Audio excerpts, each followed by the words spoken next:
आर्या अंदर आकर बाहर के सोफे पर पैर फैलाकर सो गई, लेकिन कुछ ही पल में उसे किसी के कदमों की आहट सुनाई दी। वो आंखें बंद किए ही बोली, उल्लू की पट्टी मैं हूँ, कहीं चोर समझकर मेरा सर मत फोड़ देना। उसने धीरे से आंखें खोली तो देखा कि उसके सामने येलो कुर्ती और व्हाइट प्लाजो पहनी वाही हाथ में बेलन पकड़े एकदम टिपिकल इंडियन हाउसवाइफ की तरह खड़ी थी। उसके चेहरे पर थोड़ा आटा भी लगा था। उसे ऐसे देखकर आर्या मुस्कुरा उठी। वो उठ खड़ी हुई और वाही को उसके कंधे से पकड़कर किचन की तरफ ढकेलते हुए बोली, चल आज हम दोनों साथ में खाना खाते हैं, वो भी मेरे हाथ का। वाही हैरानी से बोली, इस मेहरबानी की वजह कुछ तो जरूर है, नहीं तो तू वो भी किचन, ऊपर से मेरे लिए। आर्या ने उसे किचन स्लैब पर बैठाया और अपनी साड़ी का पल्ला अपनी कमर में खोसते हुए बोली, तू जानती तो है मुझे कुकिंग कितनी पसंद है। जब भी मैं खुश होती हूँ तो कुकिंग करती हूँ और आज मैं बहुत खुश हूँ, इसलिए तू चुप करके बैठी रहे। वाही खुशी से बोली, आज हम दोनों को क्लब जाना है, कुछ काम भी है और थोड़ा सा एंजॉय भी हो जाएगा। आर्या अपने बालों का जूड़ा बनाते हुए खाना बनाने लगी, साथ ही वाही की बातें भी सुनने लगी। बातें करते हुए वाही अचानक से बोली, वैसे एक बात कहूँ, बुरा तो नहीं मानेगी। आर्या आटा गूंथते हुए बोली, मैं मानूंगी तो तू नहीं बोलेगी क्या। वाही सब्जी फ्राई करते हुए बोली, बिल्कुल बोलूंगी। आर्या बोली, तो पूछ क्यों रही है, सीधा बोल देना। वाही कनखियों से उसे देखते हुए बोली, तुझे कैसा लगा था इस बार। ये सुन आर्या ने कंफ्यूज होकर उसे देखा। वाही हिचकिचाते हुए बोली, मतलब कि इस बार जब तुम मिस्टर शिवाय के साथ फिजिकल हुई थी तो। ये सुन आर्या के हाथ अचानक रुक गए, जिसे देखकर वाही समझ गई कि अब उसकी खैर नहीं। वो अपने कदम पीछे लेते हुए जोर से बोली, देवी मेरे सामने ये सती सावित्री बनने की जरूरत नहीं है। मैं सब समझती हूँ कि तू मिस्टर माहेश्वरी के बारे में क्या सोचती है, बस दिखाती नहीं है। मुझे तो लग रहा है कि इस बार तूने ही सब कुछ किया होगा। जितना स्मार्ट वो है उस हिसाब से तो मुझे तुझ पर शक हो रहा है कि पिछली बार भी तूने ही सब किया और बेचारे मिस्टर माहेश्वरी इन सब में फंस गए। कहते हुए वाही किचन से भागी। आर्या भी उसके पीछे भागते हुए बोली, कमीनी रुक तू, तुझे तो मैं अभी बताती हूँ, मेरी दोस्त है कि उसकी। वाही सोफे के दूसरी तरफ से चिल्लाते हुए बोली, दोस्त तो तेरी ही हूँ, तभी तो पूछ रही हूँ, नहीं तो तूने जो अपने पति का परिचय मुझे दिया था ना, उसके बाद तो तू जब खुद उसके पास जाएगी ना तभी कुछ हो सकता था, वरना। आर्या सोफे से कुशन उठाकर उसे मारते हुए बोली, शर्म नहीं आती तुझे ये सब बोलते वक्त। वाही भी उसे कुशन मारते हुए बोली, जब तुझे करने में शर्म नहीं आई तो मुझे बोलने में क्यों शर्म आएगी। चल एक बात तो बता, मिस्टर माहेश्वरी रोमांस कैसे करते हैं। कहते हुए उसने अपनी एक आंख दबा दी। आर्या ने टेबल पर रखा वास उठाया और वाही की तरफ फेंकते हुए बोली, रुक, तुझे तो मैं आज जिंदा नहीं छोड़ने वाली। साली सब जानते हुए भी ऐसे सवाल पूछ रही जैसे आई लव शिवाय, उस कमीने की तो, और अब तू नहीं बचेगी मेरे हाथों से। उसे ऐसे चिढ़ते देख वाही को बहुत मजा आ रहा था। वो इस मौके को गवारा नहीं चाहती थी। उसे सोफे पर रखे 2-3 कुशन आर्या की तरफ फेंके और वहां से ऊपर की तरफ भागते हुए बोली, अरे बता भी दे, मेरे अलावा और किसे बताएगी। मिस्टर माहेश्वरी को देखकर तो लगता है कि वो तेरे साथ बिल्कुल भी जेंटल नहीं रहे होंगे। अब तेरा मुझे नहीं पता, तभी तो पूछ रही हूँ। आर्या खुद का ध्यान वाही की तरफ करते हुए बोली, कमीनी तेरी तो जब तेरी शादी होगी ना तब देखती हूँ, सारे बदले ना लिया ना मैंने भी तो देख लेना। तभी आर्या को कुछ याद आया। उसने अपना फोन उठाया और उसे अपनी उंगलियों पर नचाते हुए आराम से सोफे पर बैठ गई। फिर वो बोली, हाँ ये सही है, मैं अभी अपने होने वाले जी जाजी को फोन करती हूँ। उसकी बात सुनकर वाही के कदम रुक गए। उसने झट से पलटकर पीछे देखा तो आर्या ने किसी को कॉल कर दिया था। वाही वहीं से चिल्लाई, मैं सब जानती हूँ, ये सब तो मुझे वहां बुलाने के लिए कर रही है ना, मैं नहीं आने वाली। आर्या एक शातिर मुस्कान के साथ उसकी तरफ देख रही थी। तभी किसी ने फोन उठाया। फोन से एक रौबदार आवाज आई, बोलो क्यों फोन किया है। आवाज सुनते ही वाही के चेहरे की मुस्कान गायब हो गई। वो आर्या की तरफ दौड़ कर आते हुए बोली, आरू तू ऐसा कुछ नहीं करेगी, नहीं तो मैं तुझे आड़ू आम से कई तरह के जूस में तब्दील कर दूंगी। आर्या फोन लेकर किचन में भाग गई और दरवाजा बंद कर दिया। वो वहां लगे खिड़की के सामने आकर जानबूझकर वाही को चिढ़ाने के लिए जोर से बोली, मिस्टर कश्यप, आज मैंने आपसे लड़ने के लिए फोन नहीं किया, आज तो मैं आपसे हमारे रिश्ते के बारे में डिस्कस करना चाहती हूँ। वाही भी उसी मिरर के सामने आ गई थी। वो उसे अपने हाथ से मुक्के बनाकर पीटने का इशारा कर रही थी। आर्या पर तो इसका कोई असर नहीं होना था। दूसरी तरफ से मिस्टर कश्यप बोले, ये क्या बकवास है, तुम एक आर्मी वाली हो और मैं एक माफिया लीडर, हम दोनों के बीच सिर्फ दुश्मनी होगी, सिर्फ दुश्मनी। आर्या उसे शांत करते हुए बोली, जी हाँ, लेकिन आज मैं आपसे अपनी दोस्त के लिए उसकी फैमिली के तौर पर बात करने वाली हूँ, तो ये रिश्ता फिलहाल के लिए भूल जाइए। मिस्टर कश्यप आगे बोले, काम की बात है तो बोलो, नहीं तो मैं फोन काट रहा हूँ। आर्या बोली, जी मैं आपको अपने जी। इससे पहले आर्या इससे आगे कुछ कह पाती, वाही ने उसका फोन छीनकर तुरंत अपने कान से लगा लिया और बोली, मिस्टर कश्यप इससे कोई बात नहीं करनी है, हम बाद में बात करते हैं। कहते हुए वाही ने बिना उसकी बात सुने फोन काट दिया। फिर वो आर्या की तरफ मुड़कर उसे उंगली दिखाते हुए बोली, तू ना कुछ ज्यादा ही उछल रही है, मिस्टर माहेश्वरी से शादी क्या हो गई, तू तो पूरी तरह से बदल गई। आर्या को इस बार सच में गुस्सा आ गया। वो गुस्से से वाही से बोली, तुझे कितनी बार कहा है उस आदमी का नाम मेरे साथ मत जुड़ा कर, तू समझती क्यों नहीं है, ये सब मेरे लिए इतना आसान नहीं है। आर्या की आंखें नम हो गई। वो उस भयानक रात में वापस नहीं जाना चाहती थी, जिसके बाद उसकी जिंदगी पूरी तरह से बदल गई थी। इसलिए उदास होकर वो वहां से बाहर बालकनी में चली गई। इधर वाही को भी बुरा लग रहा था। उसने जिस तरह आर्या को बिहेव करते देखा था, उस हिसाब से उसने जज कर लिया था कि उन दोनों के बीच शायद सब ठीक हो गया है। लेकिन अपने बुरे अतीत को भुलाना इतना भी आसान नहीं होता जितना लोग सोचते हैं।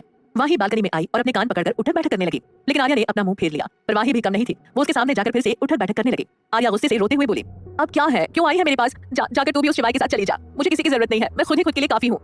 कहते हुए आर्या वहां से अंदर आई और सोफे पर से अपना बैग उठाकर जाने लगी। तभी वाही दौड़ कर आई और उसे गले लगाकर बोली, सॉरी, मुझे वो सब नहीं बोलना चाहिए था, मुझे लगा कि तूने शिवाय को माफ कर दिया है। लेकिन आर्या उसे खुद से दूर झटकते हुए बोली, एक बात तू कान खोल कर सुन ले, मैं कभी भी उसे माफ नहीं करने वाली। उसने जो मेरे साथ किया उसके बाद तो मैंने उसे सिर्फ दीव से दूर किया है, वरना मेरी आबरू के साथ खेलने के लिए तो मैं उसे ऐसी सजा देती कि उसे खुद से नफरत होने लगती। क्या गलती थी मेरी जो उसने मेरे साथ ऐसा किया। किसी भी लड़की के लिए उसकी इज्जत सबसे ज्यादा कीमती होती है और उसने उसे ही मुझसे छीन लिया। कहते हुए उसके हाथ से उसका पर्स छूट गया और वो जमीन पर घुटनों पर बैठकर फूट फूट कर रोने लगी। वो उस दिन को कभी भी याद नहीं करना चाहती थी, पर कहते हैं ना कि हम जिस चीज से जितना भागते हैं वो उतना ही हमारे करीब आ जाती है। आर्या की आंखों के सामने उसका 5 साल पहले बीता हुआ कल घूमने लगा, जिसमें एक 19 साल की लड़की हाथ में छोटा सा बैग लिए झूलती हुई सड़क पर कभी इधर तो कभी उधर होते हुए गमगीन तरीके से चल रही थी। तभी उसका फोन बजा। उसने फोन रिसीव किया तो दूसरी तरफ से एक लड़की जोर से उस पर चिल्लाई, आर्या ये क्या हरकत है, चुपचाप वापस आ, नहीं तो तू जानती है मैं तेरा क्या हाल करूंगी। आर्या की आंखों से आंसू छलक आए। वो रूंधे गले से बोली, वाही सब खत्म हो गया यार, तू भी चली जा मुझे छोड़कर, सब चले जाते हैं। क्या मैं इतनी बुरी हूँ, इसमें मेरी क्या गलती थी यार जो माँ मुझे ऐसे छोड़कर चली गई। वाही गुस्से से बोली, तू अभी कहाँ है, मैं अभी आती हूँ तुझे लेने। आर्या रोते हुए मुस्कुराने लगी। सड़क पूरी सुनसान थी, जहाँ चारों तरफ सिर्फ उसकी हंसी गूंज रही थी। वो पागलों की तरह हंसी जा रही थी। आर्या एक संपन्न परिवार की बेटी थी। उसने अपने पापा का सपना पूरा करने के लिए इंडिया के सबसे टफ एग्जाम में से एक को पास कर लिया था और अब 4 दिन पहले ही वो अपनी ट्रेनिंग से वापस लौट कर आई थी और आते ही उसे अपने माँ पापा के डिवोर्स की खबर मिली क्योंकि उसकी माँ किसी और से प्यार करती थी। इस सबको उसके पापा सह नहीं पाए और हार्ट अटैक के कारण एक दिन पहले ही उनकी डेथ हुई थी। आर्या अपने पिता की मौत से उभर भी नहीं पाई थी कि उसकी माँ आई और सबके सामने उसे बुरा भला कहकर सुबह ही उसकी छोटी बहन बेबी को अपने साथ लेकर चली गई। उसकी बहन तो उसके साथ रहने के लिए रो रही थी, लेकिन आर्या को तो कोई सुध ही नहीं थी। वो बेसुध थी, अपने पापा की फोटो को अपनी लाल हो चुकी खाली आंखों से देखे जा रही थी। वो अपने पापा की सडन मौत को एक्सेप्ट नहीं कर पा रही थी। उसे अपने आसपास क्या हो रहा है कुछ भी समझ नहीं आ रहा था। उसे तो अपनी बहन का रोना भी सुनाई नहीं दे रहा था। करीब 3 घंटे बाद उसे होश आया। उसने अपने आसपास देखा तो उसके आसपास कोई नहीं था। ये देख उसने अपना सिर पकड़ लिया और उसे अपनी माँ की बात याद आने लगी। तू मनहूस है, तो जैसी बेटी होने से अच्छा तो मैं बांझ रहती। ये सब तेरी वजह से हुआ है। मैं आज से तेरी माँ नहीं हूँ, तू मेरी बेटी नहीं। और ये घर भी तेरे बाप ने पहले ही बेच दिया था। मैं तो अपनी बेटी को लेकर जा रही हूँ। तू अब जिए या मरे मुझे कोई फर्क नहीं पड़ता। आर्या की सूखी आंखें एक बार फिर आंसुओं से भर गई। उसने अपना सामान पैक किया और घर से बाहर निकल गई। उसने पीछे मुड़कर आखिरी बार अपने इस घर की ओर देखा जहाँ उसका बचपन कितनी खुशियों से बीता था। उनकी जिंदगी में सब था, पर अचानक पता नहीं किसकी नजर लग गई थी उनके हंसते खेलते परिवार को। आर्या इस वक्त रास्ते पर चलती जा रही थी कि उसे एक आदमी दिखा जो शराब पी रहा था। वो अपनी दारू की बोतल को देखते हुए उससे बोला, हाय मेरी जान, एक तू ही तो है इस दुनिया में। सब अपने छोड़ जाएं पर तू कभी ना जाए। हाय मेरी राम प्यारी, तेरे लिए तो मैं अपनी ये जान भी दे दूं। बस जान लेने वाली भी तू होनी चाहिए। ये सुन आर्या ने उस आदमी के हाथ से बोतल छीन ली। वो आदमी मुड़ा तो आर्या की हालत देखकर वो समझ गया कि ये लड़की भी उसके जैसी है। वो मुस्कुराते हुए सड़क पर बैठ गया और आर्या को भी अपने साथ बैठने का इशारा किया। आर्या बिना ज्यादा सोचे समझे उस आदमी के साथ बैठ गई और शराब की एक घूंट लगाई। उसने पहली बार शराब को हाथ लगाया था, इसलिए वो उसके कड़वेपन को सह नहीं पाई और उस घूंट को वापस बाहर निकाल दिया। वो शराबी हंसते हुए बोला, लड़की तुझसे नहीं होगा, ला मुझे दे ला। कहते हुए उसने अपना हाथ आगे बढ़ाया, पर आर्या ने उस बोतल को दूसरी तरफ कर दिया। आर्या उस बोतल को देखते हुए बोली, मुझे अभी इसकी सबसे ज्यादा जरूरत है। कहते हुए उसने अपनी आंखें बंद की और बोतल अपने होठों से लगा ली और देखते ही देखते एक सांस में उसने आधी बोतल खाली कर दी। आर्या के साथ आगे क्या हुआ, आर्या ने आर्मी ज्वाइन कैसे की थी, जानने के लिए सुनते रहिए पॉकेट एफएम।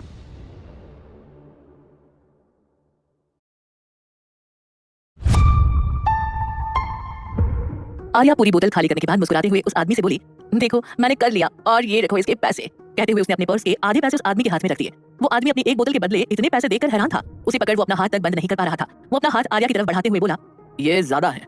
आर्या कुछ कहती उससे पहले ही उसका फोन बजा। आर्या ने फोन ढूंढा, फिर अपने कान में उसे लगाकर बोली, हाँ बोल। दूसरी तरफ से वाही खुशी से चिल्लाई, आर्या हम दोनों का ज्वाइनिंग लेटर आ गया है। वाही की बात जैसे ही आर्या के कानों में पड़ी, उसके चेहरे पर अपने आप चमक आ गई जो सिर्फ कुछ पलों के लिए ही थी। वो अपने पापा को याद करते हुए दर्द भरी आवाज में बोली, जिसके लिए इस एग्जाम को पास किया, यहाँ तक पहुंची, वो तो अब मेरे पास है ही नहीं। तो अब इसका क्या करूंगी मैं? अब मैं आर्मी ज्वाइन करके क्या करूंगी? ये बोलकर आर्या ने फिर से वाही का फोन काट दिया। वो लड़खड़ाते हुए वहां से उठी और उस आदमी से बोली, थैंक्स बॉस, ये सब तुम रखो। कहते हुए आर्या बोतल को मुंह से लगाकर आगे बढ़ गई। आर्या बस अपनी ही धुन में चली जा रही थी। उसके आंसू सूख गए थे। उसके होठों पर शराब के साथ एक दर्द भरी मुस्कान थी। वो अपने ही ख्यालों में गुम सड़क पर चली जा रही थी। अचानक उसका पैर एक पत्थर से टकराया और वो अनबैलेंस होकर गिर पड़ी। गिरने के डर से उसने अपनी आंखें बंद कर ली। तभी उसे महसूस हुआ कि वो कुछ अजीब तरीके से गिरी है। उसके पैर और कमर में तेज दर्द हो रहा था। उसने उठने की कोशिश की पर जगह कुछ ज्यादा ही अजीब थी। उसने अपना हाथ उठाकर अपने आसपास की चीजें चेक की। उसे अपने हाथ पर कुछ सॉफ्ट सी चीज महसूस हुई। उसने एकदम से अपनी आंखें खोली। सामने की चीज देखकर उसे अपनी आंखों पर भरोसा नहीं हुआ। उसने अजीब सा मुंह बनाकर खुद से कहा, है ये तो वही बात हो गई, आसमान से गिरी और कन्वर्टेबल कार में अटकी। असल में आर्या पत्थर से लगकर अपने सामने खड़ी कार में गिर गई थी, जिसकी छत खुली हुई थी और पीछे का दरवाजा भी। वो कार की बैक सीट पर गिरी थी। इस वक्त रात के करीब 10 बज रहे थे। चांद भी आज बादलों में कहीं गुम था। आर्या को वैसे ही शराब के नशे में कुछ दिखाई नहीं दे रहा था, ऊपर से ये अंधेरा। लेकिन आर्या की नजर तो बस उस कार पर थी। इतनी एक्सपेंसिव कार को देखकर तो वो हैरान थी। ये एक रेड एंड ब्लैक कलर की हाई रेंज कार थी जो इस सुनसान सड़क पर पता नहीं क्या कर रही थी। खैर आर्या अभी कार को देखने में ही बिजी थी कि उसकी नजर अचानक से 2 भूरी आंखों पर गई जो इस वक्त किसी चीते की तरह लग रही थी जो अपने शिकार को घात लगाए बैठा हो। आर्या उन आंखों को देखकर अपनी सीट पर जम सी गई। आर्या उन आंखों को देखे जा रही थी जो उसे अपनी तरफ बढ़ती हुई महसूस हुई। उसे एक अनजाना सा डर अपने अंदर महसूस हुआ। वो वहां से भागना चाहती थी पर उसका शरीर जैसे उन आंखों की वजह से वहां फ्रीज हो गया था।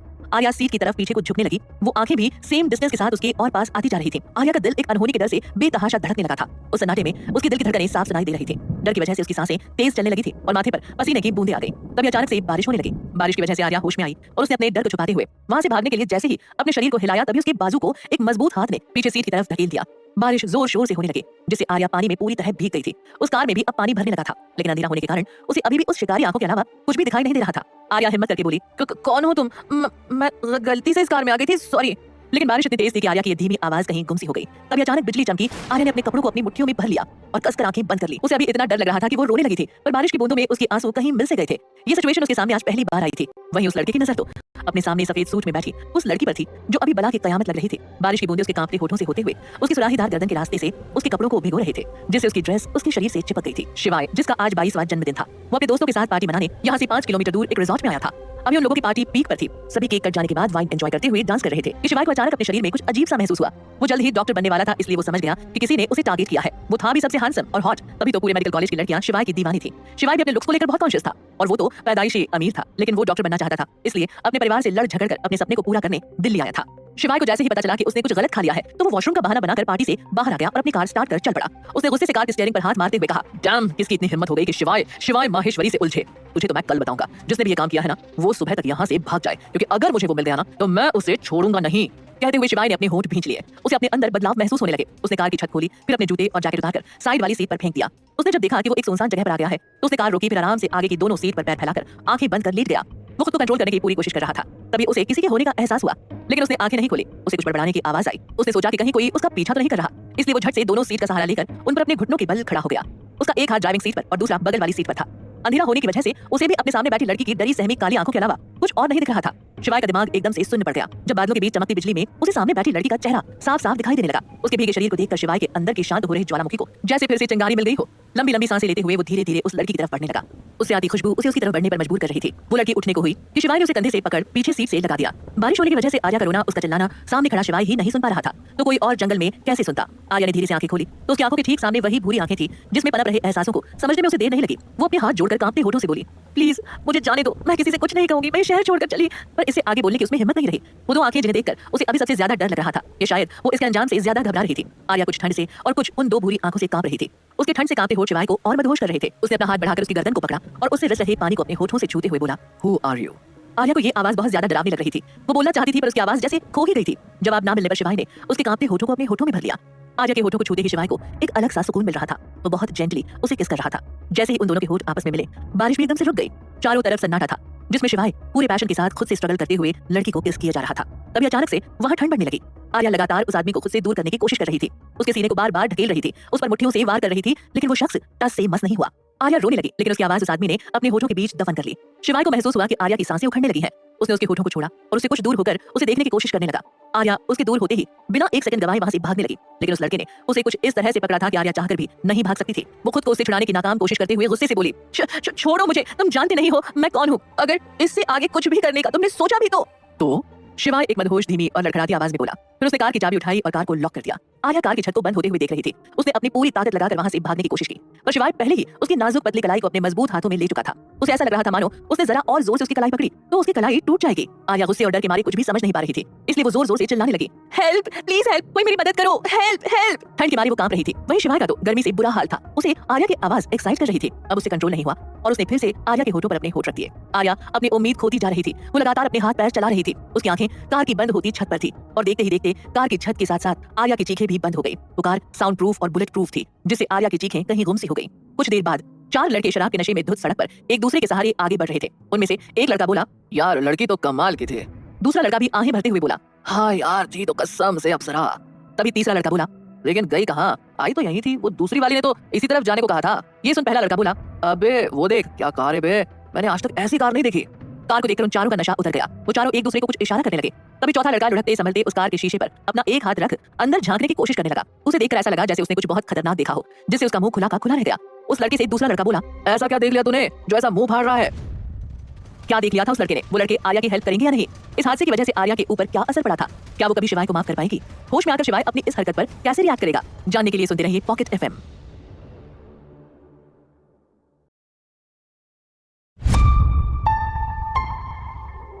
उस लड़के के पूछने पर उस चौथे लड़के ने बताया, अरे यार ये कार तो कमाल की है, इसके शीशे से तो अंदर का कुछ दिखता भी नहीं है।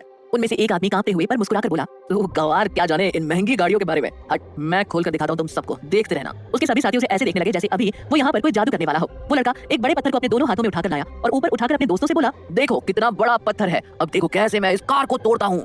तभी उसके पहले साथी ने उसके हाथ से पत्थर लिया और कार के शीशे पर मार दिया। वो तीसरा आदमी हैरानी से बोला, तूने इतना बड़ा पत्थर इतनी आसानी से कैसे उठा लिया? तभी कार का अलार्म बजने लगा। वो दूसरा साथी वहां से भागते हुए बोला, मैं तो चला, तुम करते रहो ये सब, मुझे इतनी ठंड में पुलिस स्टेशन नहीं जाना। उसके बाकी के सभी दोस्त भी उसके साथ चले गए, पर वो तीसरा लड़का अभी भी कार को देखे जा रहा था। गहन छानबीन के बाद वो एक निष्कर्ष पर पहुंचा। वो उस कार को गले लगाने की कोशिश करते हुए बोला, तुझे भी ठंड लग रही होगी ना, तभी तू मुझे खुद को गले लगाने के लिए बोल रही है, पर अभी मुझे जाना होगा, नहीं तो मैं आज ही दफन हो जाऊंगा। कहते हुए उसने प्यार से उस कार को किस किया। उसकी इस हरकत से पता चल रहा था कि उसने कितनी पी रखी है। वो खड़ा हुआ और लड़खड़ाते हुए वहां से चला गया। इस बात से बेखबर कि अंदर से दो आंखें उसे उम्मीद से देख रही थी और चिल्ला चिल्ला कर उसे मदद के लिए बुला रही थी। पर एक बार फिर आर्या के होठों पर शिवाय के होठ आ गए और उसकी आवाज एक बार फिर उसके गले में ही दबकर रह गई। सुबह के लगभग 6 बजे धूप की वजह से जब आर्या की आंखें खुली तो अपनी हालत देखकर वो दंग रह गई। इस वक्त उसने एक भी कपड़ा नहीं पहना था, बस एक पतली सी शर्ट से उसकी बॉडी ढकी हुई थी और तो और उसकी बॉडी में बहुत दर्द भी हो रहा था। तभी उसके दिमाग में कल रात का खौफनाक हादसा घूमने लगा और आंखों में आंसू आ गए। आर्या कितनी देर तक ऐसे ही रोती रही, उसे पता भी नहीं चला कि बीते एक हफ्ते में उसकी लाइफ क्या से क्या हो गई थी। लगभग आधे घंटे रो लेने के बाद वो जैसे तैसे अपनी जगह से हिली और दरवाजा खोलने की कोशिश की, पर कार लॉक थी। इसका क्या मतलब था? क्या वो आदमी उसके लिए फिर से आने वाला था? ये ख्याल आते ही आर्या अंदर तक कांप उठी और आसपास देखने लगी। तभी उसकी आंखों में कुछ चमका और उसने नजर घुमाकर देखा तो वो कार की चाबी थी, जिसे देखकर आर्या की आंखों में खुशी की लहर दौड़ पड़ी। उसने झट से उसे उठाया और कार को अनलॉक किया। वो जैसे ही बाहर जाने को हुई उसे एहसास हुआ कि उसने कपड़े नहीं पहने हैं। ऐसे तो वो किसी भी कीमत पर बाहर नहीं जा सकती थी, इसलिए उसने दोबारा कार को लॉक किया और जो भी कपड़े उसके हाथ लगे उन्हें पहन लिया। पर कार से बाहर आते ही उसकी बॉडी ने जवाब दे दिया और वो सीधा जमीन पर जा गिरी। तभी उसे किसी के आने की आहट सुनाई दी। आर्या वहां से एक पेड़ के पीछे जाकर छिप गई। वो इतना डर गई थी कि उसने पीछे मुड़ने तक की हिम्मत नहीं की। वो अपने साथ ऐसा कुछ दोबारा नहीं होने देना चाहती थी। उसे बहुत जोर से रोना आ रहा था, लेकिन उसके मुंह से आवाज ना आए इसलिए उसने अपने मुंह को कवर कर लिया। उसके कानों में एक जानी पहचानी आवाज गूंजी, damn it, she is gone. Shivani ने गुस्से से अपनी कार को लात मारी और जोर से चिल्लाया, अगर तुम अभी भी यहाँ हो तो बाहर आ जाओ, नहीं तो अगर मैंने तुम्हें ढूंढा तो तुम बच नहीं पाओगी। आर्या ये सुनकर अंदर तक कांप गई। वो उस पेड़ से ऐसे चिपक गई जैसे वो उसी का अंग हो। लेकिन जल्द ही आर्या को समझ आ गया कि अगर अभी उसने कुछ नहीं किया तो वो पक्का पकड़ी जाएगी। उसने खुद को शांत कर धीरे से कार की तरफ देखा तो उसे कार के आगे जाते हुए एक इंसान की पीठ दिखी। आर्या के पास यही मौका था भागने का, इसलिए वो अपनी पूरी ताकत बटोर कर उठी और वहां से भाग गई और तब तक भागती रही जब तक कि उसके पैर लड़खड़ाने नहीं लगे। भागते भागते वो फिर एक पेड़ के पीछे छिपकर पीछे की ओर देखने लगी, पर उसे कहीं भी ना वो कार दिखी और ना ही वो आदमी। चैन की सांस लेकर वो धम से जमीन पर गिर गई और अपने घुटनों में अपना मुंह छुपाकर रोने लगी। पर वो अभी भी ऐसे रो रही थी कि किसी को उसकी आवाज ना सुनाई दे। कुछ देर बाद एक हाथ उसके कंधे पर आया। आर्या ने झट से उस हाथ को झटक दिया और हड़बड़ाहट में पीछे खिसकने लगी। तभी उसे एक परेशान सी आवाज सुनाई दी, आरू क्या हुआ? तू मुझसे ऐसे डर क्यों रही है? आर्या ने सिर उठाकर देखा। अपने सामने वाही को देखकर वो झट से उसे चिपक गई और रोते हुए बोली, वाही वो आ जाएगा, मुझे बचा ले वाही, मैं तेरी हर बात मानूंगी, सब प्लीज प्लीज मुझे बचा ले वाही। वाही को कुछ समझ में नहीं आ रहा था, फिर भी वो उसके सिर को सहलाते हुए उसे तसल्ली देने लगी। कुछ नहीं होगा, मैं हूं ना तेरे साथ, तू तो जानती है ना मुझसे लड़ाई में कोई नहीं जीत सकता, तू चिंता मत कर, मैं सबको बहुत पीटूंगी। ठीक है, तू बस शांत हो जा। उसकी बातें सुनकर आर्या को थोड़ी राहत मिली। उसकी पकड़ ढीली महसूस कर वाही ने जब आर्या की तरफ देखा तो वो बेहोश हो चुकी थी। ये देखकर वाही बहुत घबरा गई। वो उसके गाल थपथपाते हुए बोली, आर्या उठ, क्या हुआ तुझे? उठ ना प्लीज, ये सब क्या है? तेरी ये हालत कैसे हुई? वाही ने दिमाग से काम लिया और तुरंत उसे सहारा देकर सड़क तक लाई। उसे आर्या का यहाँ होने का पता एक शराबी ने दिया था, जिससे वाही ने आर्या के फोन पर बात की थी। वाही कुछ दिनों से दिल्ली में नहीं थी, इसलिए कल जब आर्या का फोन किसी आदमी ने उठाया तो वाही बिना कुछ सोचे हैदराबाद से वापस दिल्ली आ गई। उसे अभी आर्या की फैमिली के बारे में कुछ भी पता नहीं था। वाही आर्या को लेकर हॉस्पिटल पहुंची। डॉक्टर ने चेकअप के बाद वाही को कैबिन में बुलाया। डॉक्टर की बात सुनने के बाद वाही की आंखें नम हो गई और वो दौड़कर आर्या की वार्ड में गई। आर्या को अब तक होश आ चुका था। वो हॉस्पिटल गाउन में थी और अपने हाथ में कैंची लिए अपने आसपास खड़े डॉक्टर और नर्सेस को खुद से दूर रहने के लिए बोल रही थी। उसकी ऐसी हालत देखकर वाही से रहा नहीं गया और वो सीधे जाकर आर्या से लिपट गई। आर्या उसे खुद से दूर करने की कोशिश करने लगी, पर जब वाही उससे दूर नहीं हुई तो उसने अपने हाथ में पकड़ी कैंची को वाही की कमर पर पॉइंट करते हुए कहा, दूर हो जाओ मुझसे, नहीं तो मैं तुम्हें भी मार दूंगी। वाही ने उसे और कसकर पकड़ लिया और रुंधे गले से बोली, मार दे, तेरे हाथों से तो मैं खुशी खुशी मर भी जाऊं। आर्या को ये आवाज सीधे दिल पर लगी और ना चाहते हुए भी उसकी आंखें नम हो गई और उसके हाथ कांपने लगे और कुछ ही देर में आर्या फिर से बेहोश हो गई। वाही उसका हाथ पकड़े वहीं बैठी रही। अब तक उसने आर्या के साथ जो कुछ भी हुआ सब पता कर लिया था। उसे सबसे ज्यादा गुस्सा आर्या की माँ भव्या सिन्हा पर आ रहा था। एक माँ कैसे अपनी ही बेटी के साथ ऐसा कर सकती थी? वाही को तो वो शुरू से ही बिल्कुल भी पसंद नहीं थी। वो हर बात में अपनी छोटी बेटी को ही सब कुछ दिया करती थी और आर्या भी उन्हें पलटकर कुछ नहीं कहती थी। पर वाही जानती थी कि कहीं न कहीं आर्या की माँ अपनी बड़ी बेटी को बिल्कुल भी पसंद नहीं करती। उस दिन के बाद से उसकी पुरानी आर्या पूरी तरह से बदल गई। उसने जैसे हंसना बोलना सब बंद कर दिया हो। वो अब अपनी दोस्त वाही के अलावा किसी पर भी भरोसा नहीं करती थी। धीरे धीरे हफ्ता बीत गया, पर फिर एक दिन आर्या वाही के पास आकर उससे बोली, मुझे अपने पापा का सपना पूरा करना है, सब कुछ तो कर ही लिया है, बस ज्वाइनिंग के लिए 2 हफ्ते बाद आसाम जाना है। उसकी बात सुनकर वाही तुरंत मान गई। वो आर्या को और सफर करते हुए नहीं देखना चाहती थी। जब वो लोग आसाम जाने के लिए स्टेशन पर थे तो वाही को समा दिखी और उसने हैरानी से आर्या को देखा। आर्या उसकी आंखों में दिख रहे सवालों को पढ़ चुकी थी और इसलिए उसकी तरफ झुककर बोली, समा को मैं यहाँ अकेला नहीं छोड़ सकती। वाही ने सीरियस टोन में उससे पूछा, क्या उसे सब पता है? आर्या खामोश हो गई। वाही समझ गई कि समा सब जानती है। उसने गुस्से से अपना लगेज उठाया और वहां से ट्रेन के अंदर चली गई। समा ने आर्या को देखते ही उसे हक कर लिया और उसका लगेज उठाने लगी, पर इससे पहले ही वाही वापस आई और आर्या का लगेज लेकर बिना कुछ कहे वापस ट्रेन में चढ़ गई। उसके ऐसे बर्ताव पर आर्या मुस्कुराने लगी। पूरे रास्ते सिर्फ समा ही बोले जा रही थी और आर्या उसकी बातों पर बस हल्का सा मुस्कुरा देती। वहीं वाही अपने हाथ बांधे कभी गुस्से से समा को देखती तो कभी प्यार से आर्या को। जल्द ही वो तीनों आसाम के बागानों में पहुंच गए। अपनी पुरानी लाइफ में इतना कुछ सहने के बाद आर्या में अब और सहने की हिम्मत नहीं थी। वो खुद को पूरी तरह से अपने काम में झोंक देना चाहती थी और उसने ऐसा ही किया, जिसकी वजह से 3 महीने में ही उसका प्रमोशन हो गया। वाही खुशी से दौड़ती हुई आर्या के पास आई। उस वक्त आर्या शूटिंग प्रैक्टिस कर रही थी, पर वाही के उसे गले लगाने से पहले ही अचानक से आर्या बेहोश होकर जमीन पर गिर पड़ी। वाही तुरंत उसे बेस कैंप के डॉक्टर के पास ले गई। 2 घंटे बाद जब डॉक्टर बाहर आई तो उन्होंने वाही से कहा, वाही तुम बताओ तुम क्या सुनना पसंद करोगी, अच्छी खबर या बुरी खबर? वाही परेशान होते हुए बोली, डॉक्टर अब बता भी दो ना, क्यों इस नन्ही से जान के पीछे पड़ी हो? चलो ठीक है, आप भी कहां मानेंगी, पहले अच्छी खबर ही सुना दो। डॉक्टर खुशी से वाही को गले लगाते हुए बोली, बधाई हो वाही, तुम मासी बनने वाली हो, मेजर साहिबा मां बनने वाली है, 3रा महीना है, उनकी शादी हो गई है, तुमने बताया क्यों नहीं हमें? उसकी बात सुनकर वाही के चेहरे पर 12 बज गए। वो इतने शॉक में चली गई कि उसकी आंखें बाहर आने को हो गई। वो कभी डॉक्टर को देखती तो कभी अपने पसीने में भीगते हाथों को अपने कपड़ों पर पोंछती। कुछ अपने दिमाग और ख्यालों के बीच उलझे रहने के बाद वाही खुद को शांत करते हुए बोली, इट्स ओके वाही, सब ठीक है, सब ठीक है। फिर उसने रोनी सी शक्ल बनाकर डॉक्टर से कहा, डॉक्टर अगर तेरी ये जांच गलत निकली ना तो मैं तुम्हें यहाँ के पेड़ों में टांग कर शूटिंग प्रैक्टिस करूंगी। डॉक्टर हैरानी से बोली, कमाल है, मैं तुम्हें यहाँ इतनी बड़ी खबर दे रही हूँ और तुम मुझे ही टांगने की बात कर रही हो। वाही को याद आया कि अभी एक बुरी खबर भी है। वो डॉक्टर का हाथ पकड़कर बोली, अब बुरी खबर भी बता दे, क्या पता वो खबर इस खबर के असर को थोड़ा कम कर दे। डॉक्टर ने वाही की फीलिंग समझते हुए उससे कहा, वाही मेजर साहिबा बहुत वीक है, ये बात सुनकर वाही शॉक नहीं हुई, क्योंकि शायद वो ये पहले से ही जानती थी। आर्या ने आते ही पूरे बेस कैंप में सबसे ज्यादा पॉइंट स्कोर किए थे। उसकी फाइटिंग और शूटिंग स्किल्स काफी अच्छी थी। वो अपने दुश्मन के लिए एक अच्छा प्लान बस कुछ ही देर में रेडी कर देती थी। डॉक्टर आगे बोली, भले ही मेजर साहिबा दिखती नहीं है, लेकिन वो बहुत कमजोर है। वो हेल्दी खाना नहीं खाती, बल्कि यहाँ जंगलों के फल खाती हैं, वो भी उनके बारे में बिना जाने। तुम्हें पता है, हमें उनके पेट से एक जहरीला फल भी मिला है। वो तो मेजर साहिबा की किस्मत अच्छी थी कि उन्होंने ठीक उसके तुरंत बाद दूध पी लिया था, जिससे उस पहले वाले फल का खतरनाक जहर स्लो पॉइजन में बदल गया, वरना शायद हम आज बच्चे को खो सकते थे। क्या किसी ने जानबूझकर आर्या को दिया था जहर? अगर हाँ, तो किसने और क्यों? अपनी प्रेगनेंसी की बात सुनकर आर्या कैसे रिएक्ट करेगी? क्या आर्या इस बच्चे को अपना पाएंगी? जानने के लिए सुनते रहिए पॉकेट एफएम।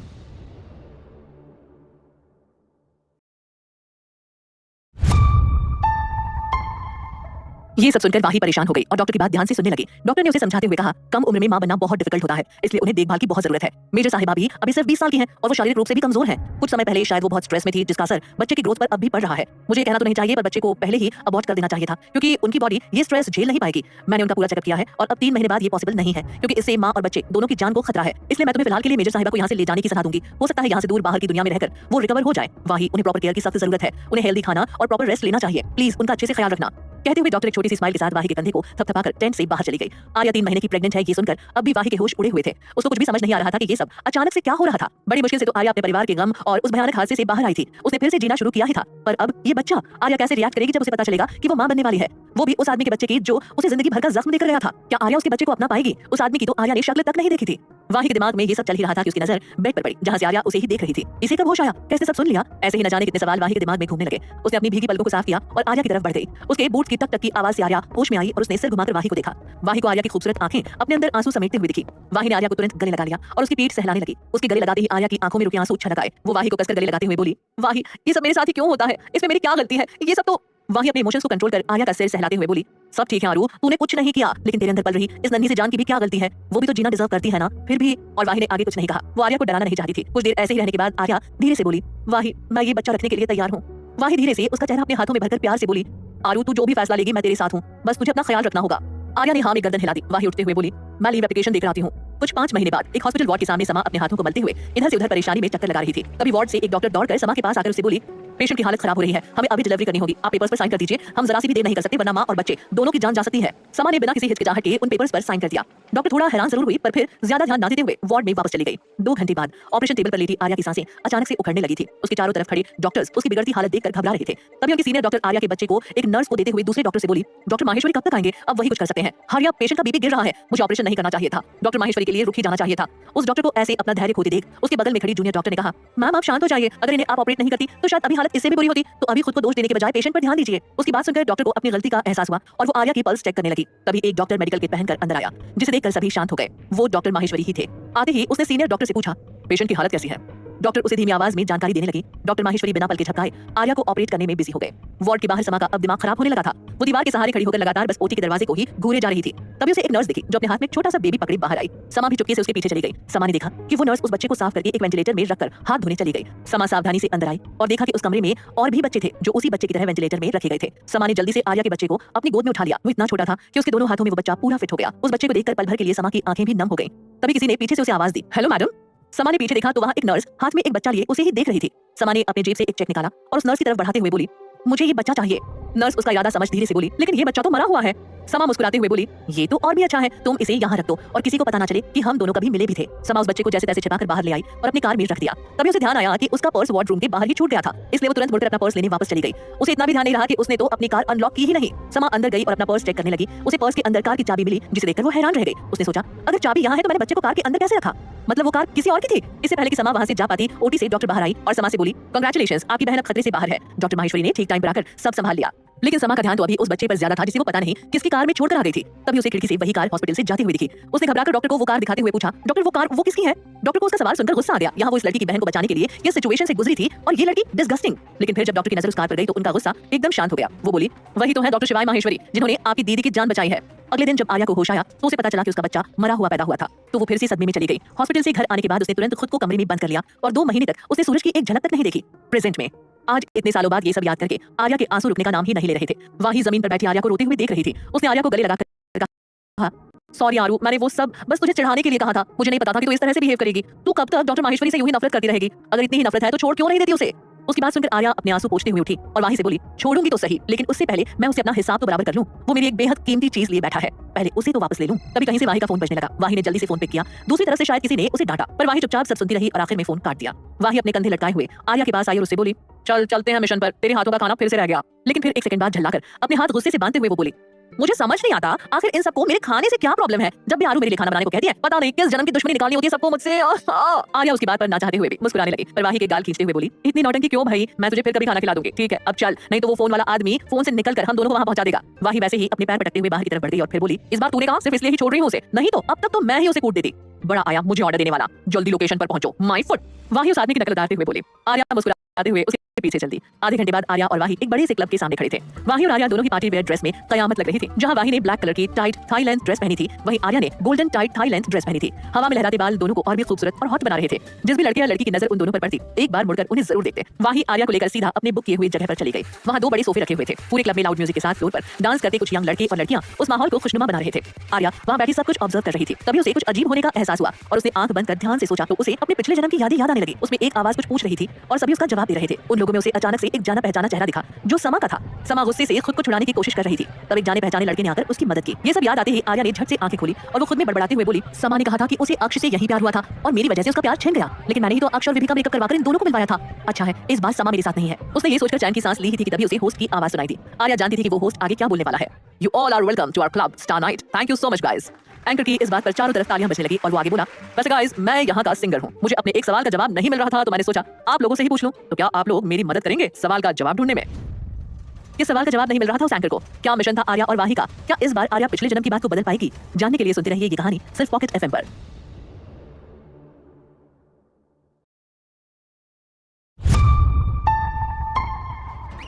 सभी लोग शाउटिंग और हूटिंग करने लगे। वाही एक्साइटेड होते हुए आर्या की बाजू हिलाते हुए बोली, देखना यार कितना हैंडसम लड़का है। आर्या उसे घूरते हुए बोली, कल तक तो तुझे शिवाय हैंडसम लगता था, उसके लिए मुझसे लड़ रही थी और अभी अभी कोई और हैंडसम लगने लगा। वाही पीछे से उसकी गर्दन में अपना हाथ डालते हुए बोली, देख आरू, किसी महापुरुष ने कहा है कि दिल किसी एक को दो पर नेक को दो, और जब तक वो नेक ना मिले हर एक को दो। कहते हुए वाही जोर जोर से हंसने लगी। आर्या उसके सर पर चपत लगाकर मुस्कुराते हुए बोली, तू भी ना। एंकर की आवाज फिर से आई, तो मैं अपनी कहानी सुनाता हूँ। आज सुबह ही मैंने एक लड़का और एक लड़की को देखा। मैं जब उनके पास गया तो मुझे पता चला कि उन दोनों की एक्सीडेंटल किस हो गई थी। इसके लिए वो एक दूसरे को ब्लेम कर रहे थे। अब मेरा सवाल ये है कि अगर एक्सीडेंटल किस किसी की फर्स्ट किस हो तो उसे उस समय क्या करना चाहिए? आर्या समा और वाही के साथ जब पहले यहाँ आई थी तब भी यही सवाल पूछा गया था। समा इसके बिल्कुल खिलाफ थी, वहीं वाही बड़े मजे से लोगों के जवाब सुन रही थी। तभी भीड़ में से किसी ने कहा, अरे क्या सच में कभी ऐसा होता है? दूसरी आवाज आई, हाँ हाँ भाई, ये सब तो टीवी और फिल्म में ही होता है, मैंने आज तक कभी भी किसी की एक्सीडेंटल किस नहीं देखी। क्लब की लाइट कम थी इसलिए कौन बोल रहा है किसी को भी पता नहीं चल रहा था। तभी आर्या के कानों में कुछ जाने पहचाने शब्द सुनाई दिए। उसने मुड़कर चारों तरफ देखा तो उसे एक पतली सी आकृति दिखी जिसे वो अच्छे से पहचानती थी। उसके मुंह से अचानक निकला, समा, ये यहाँ कैसे आई? इसे तो चोट लगी थी। उसने गौर से समा को देखने की कोशिश की और सोचा, मुझे अभी कुछ करना होगा, क्यों ना इसके एक्सीडेंटल किस को लेकर ख्याल बदले जाए। ये सोचकर आर्या के होठों पर एक कुटिल मुस्कान आ गई और वो समा को सुनने लगी। समा बोली, गाइस ये सब बकवास बातें हैं, एक्सीडेंटल किस जैसा कुछ नहीं होता, ये सिर्फ एक ट्रिक होती है लड़की या लड़के को फंसाने की। जैसे अगर लड़के को कोई अनजानी लड़की पसंद आ गई तो वो ये सब एक्सीडेंटल किस का बहाना बना देता है। ऐसा ही लड़कियों के लिए भी। अब उनके पास इतनी हिम्मत तो होती नहीं है कि वो लोग सामने से जाकर उसे किस कर सके, तो ये बहाना उस वक्त काम आ जाता है। उसकी बात सुनकर सब चुप हो गए। वहां सिर्फ धीमे से म्यूजिक की आवाज आ रही थी। तभी एक आवाज ने सभी का ध्यान तोड़ा, एक्सक्यूज मी। वहीं वाही अपने बगल में बैठी आर्या को देखने लगी। आर्या आराम से बोली, मिस, शायद आपने सुना नहीं एंकर ने क्या कहा। उसने पूछा कि अगर वो एक्सीडेंटल किस आपकी पहली किस हो तब आपको क्या करना चाहिए, ना कि ये कि आप वो किस जानबूझकर कर रहे हैं या गलती से। समा को ये आवाज सुनाई तो दे रही थी पर उसे समझ नहीं आ रहा था कि वो किसकी थी। समा शांति से बोली, तो तुम ही बता दो अगर मैं गलत हूं तो। समा की इस बात पर कुछ लोग उसकी सपोर्ट में थे तो कुछ लोग आर्या के जवाब का इंतजार कर रहे थे। आर्या अपने हाथ में पकड़ी वाइन का एक सिप लेते हुए बोली, आई थिंक हमें हमारी फर्स्ट किस को यूं वेस्ट नहीं करना चाहिए। सभी की अपनी फर्स्ट किस को लेकर कुछ अलग सी फीलिंग्स होती हैं। अब भले ही आप उस एक्सीडेंटल किस को अपनी किस लिस्ट में ना गिनो, पर किस तो हो चुकी ना, फिर आप मानो चाहे ना मानो क्या फर्क पड़ता है। तभी किसी की आवाज आई, तुम सही कह रही हो, हमें अपनी फर्स्ट किस वेस्ट नहीं करना चाहिए। दूसरी आवाज, तो अगर पेशेंट कभी आ गई तो हमें क्या करना चाहिए? आर्या ने समा बार काउंटर पर खड़े देखा। उसके चेहरे पर हल्की सी रोशनी पड़ रही थी जिससे उसका एक्सप्रेशन साफ दिखाई देता था। आर्या समझ गई थी कि वो बहुत बेसब्री से उसके जवाब का वेट कर रही थी और यही सोचते हुए वो बोली, हमें हमारी एक्सीडेंटल किस को रियल किस में बदल देना चाहिए। उसकी बात पर तुरंत रिएक्ट करते हुए समा बोली, ये तो गलत बात है, हम बिना जाने ऐसे किसी को किस कैसे कर सकते हैं। ऊपर से जब हमारा क्रश आसपास हो।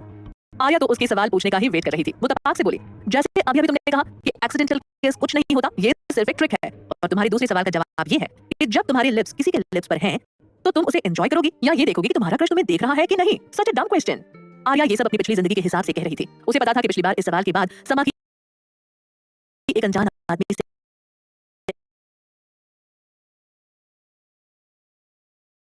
आर्या आराम से बोली, मिस, शायद आपने सुना नहीं एंकर ने क्या कहा। उसने पूछा कि अगर वो एक्सीडेंटल किस आपकी पहली किस हो तब आपको क्या करना चाहिए, ना कि ये कि आप वो किस जानबूझकर कर रहे हैं या गलती से। समा को ये आवाज सुनाई तो दे रही थी पर उसे समझ नहीं आ रहा था कि वो किसकी थी। समा शांति से बोली, तो तुम ही बता दो अगर मैं गलत हूं तो।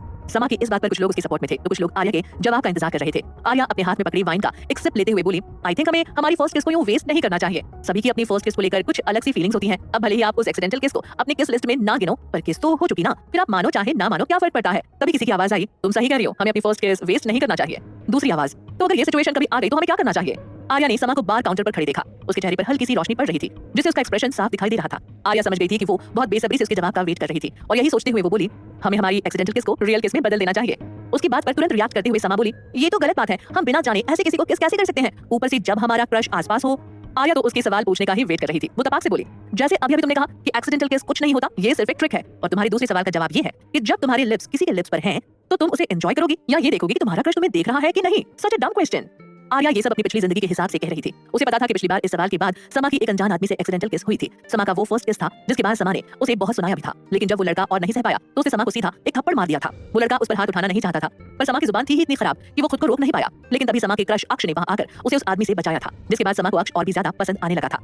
इन सब बातों को ध्यान में रखते हुए आर्या ने सोचा कि जब वो यहाँ है, समा भी और वही सवाल भी, तो पक्का आगे समा के साथ वैसा ही कुछ होगा। लेकिन अगर समा को अक्ष से प्यार होगा ही नहीं तो वो आर्या से और नफरत नहीं करेगी, जितनी है उतनी ही रहेगी और इससे उसके शिवू पर से समा नाम का खतरा तो कम होगा। समा फिर से थोड़ी परेशान आवाज में बोली, फिर भी। पर आर्या समझ गई थी कि समा पर उसकी बातों का असर हो रहा है तो वो मुस्कुराते हुए बोली, अब देखो मिस, एक्सीडेंटल केस तो हो गई और तुमने उससे झगड़ा करके अपनी फर्स्ट किस भी गवा दी। अब जो लोग कपल्स हैं उनकी तो यहाँ फर्स्ट किस की बात नहीं हुई तो वो तो आराम से सामने खड़े इंसान को गालियां देकर उसे दो चार थप्पड़ चिपका सकते हैं। लेकिन सिंगल बेचारों का क्या, वो अभी तो अपनी फर्स्ट किस को लेकर क्या क्या सोच रखते होंगे। वो तो एक ही बार में उनके हाथों से निकल जाएगी ना। इसलिए मेरा सजेशन ये है कि अगर कभी ये सिचुएशन आए तो हमें उस लड़के या लड़की से लड़ने के बजाय अपनी फर्स्ट किस को एंजॉय करना चाहिए, ताकि कभी फ्यूचर में आपको अपनी फर्स्ट किस याद आए तो किसी झगड़े के बदले एक अनजान इंसान को किस करने की आपकी हिम्मत याद आए और आपके बच्चे आपकी स्टोरी पूछे तो आपके पास उन्हें बताने के लिए कुछ एक्साइटिंग भी होगा। उसकी बात पर पूरा क्लब हंसी से गूंज उठा। आर्या भी समा को देखकर मुस्कुरा ही रही थी। वहीं वाही तो अपने दोस्त के इस रोमांटिक स्टेटमेंट से सदमे में थी। वो आर्या के चेहरे को अपनी तरफ करते हुए बोली, अबे मैं तो अभी ये सोच रही थी कि मैंने जो भी तुझसे कहा उससे तुझे बुरा लगा, लेकिन तू तो उससे पागल ही हो गई है, तू कब से ये सब सोचने लगी।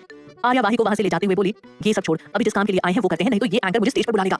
और हुआ भी ऐसा ही। एंकर आर्या को स्टेज पर बुलाने ही वाला था कि उसे वेटर ने आकर एक चिट दी। एंकर अनाउंस करते हुए बोला, तो अभी जिसने मेरे सवाल का जवाब दिया है उन्होंने मुझसे भी कुछ मांग की है। वो चाहती है कि मैं यहाँ बैठे सभी सिंगल लोगों के लिए एक रोमांटिक सॉन्ग गाऊं। उसके इस बात पर सभी कपल जोर जोर से चीयर करने लगे क्योंकि ये चीज सिंगल लोगों के लिए कम और मिंगल लोगों के लिए ज्यादा फायदेमंद थी। एंकर ने अपनी टीम को बुलाया और गाना गाने लगा। गाने के शुरू होते ही सभी कपल्स अपने पार्टनर के साथ स्टेज पर उतर आए और डांस करने लगे। सिंगल बेचारे उन सभी को देख रहे थे। एकदम से क्लब का माहौल रोमांटिक डेट की तरह हो गया था।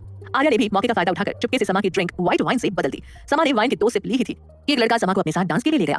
आर्या ने वाही को देखा तो उसे भी एक लड़का अपने साथ स्टेज पर ले जा रहा था। आर्या वहीं बैठी सबको देख रही थी। गाना खत्म होने के साथ सिंगल लोग जो बिना पार्टनर के थे मुंह लटकाए तालियां बजाने लगे। वाही ने नजर घुमाकर चारों तरफ देखा तो उसे आर्या कहीं नहीं दिखी। तभी उसे एक जाना पहचाना चेहरा दिखा।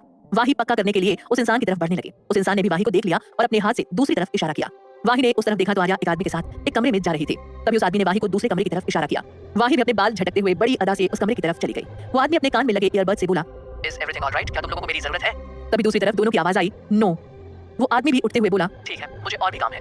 कहते हुए वो आदमी वहां से जाने लगा कि उसे कुछ चुभा और इससे पहले कि वो कुछ सोच पाता वो बेहोश हो गया। एक 45-50 साल का आदमी उस इंसान को देखते हुए बोला, मेजर कम से कम अपनी शक्ल तो छुपा लेते या मेरे बारे में थोड़ा और पता कर लेते। और अपने आदमियों से कहा, चलो इसे जल्दी से ले जाकर कमरे में छोड़ कर आओ और कल सुबह के अखबार में मुझे इसकी तस्वीर फ्रंट पेज पर चाहिए, समझे। जी बॉस, हो जाएगा। उसके एक गार्ड ने कहा और उसे उठाकर वहां से ले गया। मेजर को जब होश आया तो उसने देखा कि वो एक कमरे में था जिसका दरवाजा बाहर से बंद था। तभी मेजर को दरवाजे के उस पार से धीमी आवाज सुनाई पड़ी, हेलो, कल सुबह होटल विस्टा के रूम नंबर 242 में आपको एक ब्रेकिंग न्यूज मिलेगी, जरूर आना। अंदर मेजर ने खुद को दरवाजे के सहारे बिठाया और कमरे में नजर घुमाई तो उसे बेड पर किसी लड़की के कपड़े दिखे। वो समझ गया कि अब उसके साथ क्या होने वाला है और अगर अभी उसने कुछ नहीं किया तो कल उसकी इज्जत बिक रही होगी। मेजर जैसे तैसे खड़ा हुआ और वहां से निकलने का रास्ता ढूंढने लगा पर उसे कोई भी रास्ता नजर नहीं आ रहा था। खिड़कियां भी बाहर से लॉक थी। तभी उसकी नजर बाथरूम पर पड़ी। अंदर जाकर उसने देखा कि वहां एक छोटी सी खिड़की थी जो खुली हुई थी। शायद उसके दुश्मनों की नजरों से ये बच गई थी। तभी मेजर ने ध्यान लगाकर अपना सारा होश संभाला और किसी तरह से खिड़की से बाहर कूद गया। बाहर आकर उसने चैन की सांस ली और छिपते छिपाते वहां से चला गया। 2 घंटे बाद वाही अपने फोन में टाइम देखते हुए होटल के बाहर खड़ी खुद में बड़बड़ा रही थी। 10 बज रहे हैं, ये आर्या कहां रह गई। कुछ करना थोड़ी ना था, बस उस आदमी से उस साइंटिस्ट का अड्डा ही तो निकलवाना था, इसके लिए इतना टाइम। तभी लड़खड़ाते हुए आर्या उसके पीछे से बोली, वाही चल चलते हैं। वाही उसे ऐसे देख परेशान आवाज में बोली, क्या हुआ, तू ठीक तो है ना, ऐसे क्यों चल रही है, कहीं तूने। आर्या चिढ़ते हुए बोली, अब मैं वो 5 साल पहले वाली आर्या नहीं हूँ। वाही उसके कंधे पकड़ते हुए बोली, तभी तो कह रही हूँ, कहीं तूने उसे जान से तो नहीं मार दिया, देख इससे हमारे लिए बहुत प्रॉब्लम खड़ी हो जाएगी। आर्या उसकी बात पर मुस्कुराते हुए बोली, साला मुझे छूने की कोशिश कर रहा था पर तू चिंता मत कर, मैंने बस उसकी 9 उंगलियां ही तोड़ी है और बस एक पैर और एक आंख भी। वाही ने उसकी बातें सुनकर अपना सिर पीट लिया और उसे वहां से ले जाते हुए बोली, हाँ बस ज्यादा करती ही कब है तू, चल अब तू मेरे घर चल, इस हालत में मैं तुझे तेरे ससुराल नहीं जाने दे सकती। तभी आर्या बोली, नहीं मैं बिल्कुल ठीक हूँ और मुझे अपने घर जाना है, अपने बेटू अपने बेबी के पास, तू मुझे मेरे घर ले चल अभी प्लीज। वाही ये सुनकर वाही काफी कंफ्यूज हो गई थी। आर्या किसके बारे में बात कर रही है उसे समझ नहीं आ रहा था, इसलिए वाही ने उसे कार की सीट पर बैठाते हुए पूछा, अब ये बेटू और बेबी कौन है, तू किसके बारे में बात कर रही है, तेरे घर में ऐसा भी कौन है। तभी आर्या धीरे से बोली, वाही तू नहीं जानती, मेरा बेटू मेरी जान जिंदा है, मेरा बेबी वो जिंदा है। ये सब जानकर अब वाही कैसे रिएक्ट करेगी? क्या वो आर्या की बात पर विश्वास करेगी? जानने के लिए सुनते रहिए ये कहानी सिर्फ पॉकेट एफएम पर।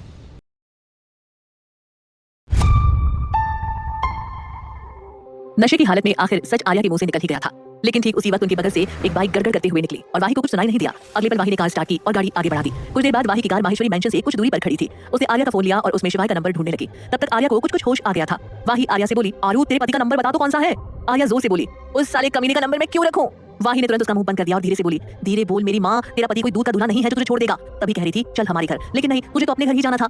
आर्या उसकी गाल खींचते हुए बोली, वाही तू कितनी प्यारी है, क्या तुझे कोई प्रॉब्लम है? तू बस बता दे। वाही बोली, अच्छा तो सुन, तेरे घर के अंदर जाना है, कैसे जाएं? आर्या मुस्कुराते हुए बोली, बस इतनी सी बात, रुक। कहते हुए आर्या कार से उतरी और वाही को बगल वाली सीट पर शिफ्ट कर खुद ड्राइविंग सीट पर बैठते हुए बोली, अब चलते हैं माहेश्वरी मेंशन में। आर्या ने बिना उसकी बात सुने कार माहेश्वरी मेंशन की तरफ बढ़ा दी। गेट पर खड़े गार्ड ने ड्राइविंग सीट पर बैठी आर्या को देखा, फिर वाही को, और जल्दी से डोर ओपन कर दिया। वाही हैरानी से बोली, साली तुझे पहले से पता था तो मुझे पहले क्यों नहीं बताया? आर्या कार रोकते हुए बोली, तूने पूछा ही कब? वाही कार से उतरी, लेकिन अपने कपड़े देखकर वापस कार में बैठ गई। वो आर्या से बोली, आरू ऐसे कपड़े में जाएंगे क्या तेरे ससुराल? क्या सोचेंगे वो सब हमारे बारे में? आर्या कार से उतरते हुए बोली, जो भी सोचे, आई डोंट केयर। वाही ने आर्या से कहा, बट आई केयर, तू ऐसे जाएगी तो तेरे ससुराल वाले तुझे क्या कहेंगे? वैसे भी रात भी ज्यादा हो गई है, प्लीज डॉक्टर माहेश्वरी का नंबर दे दे।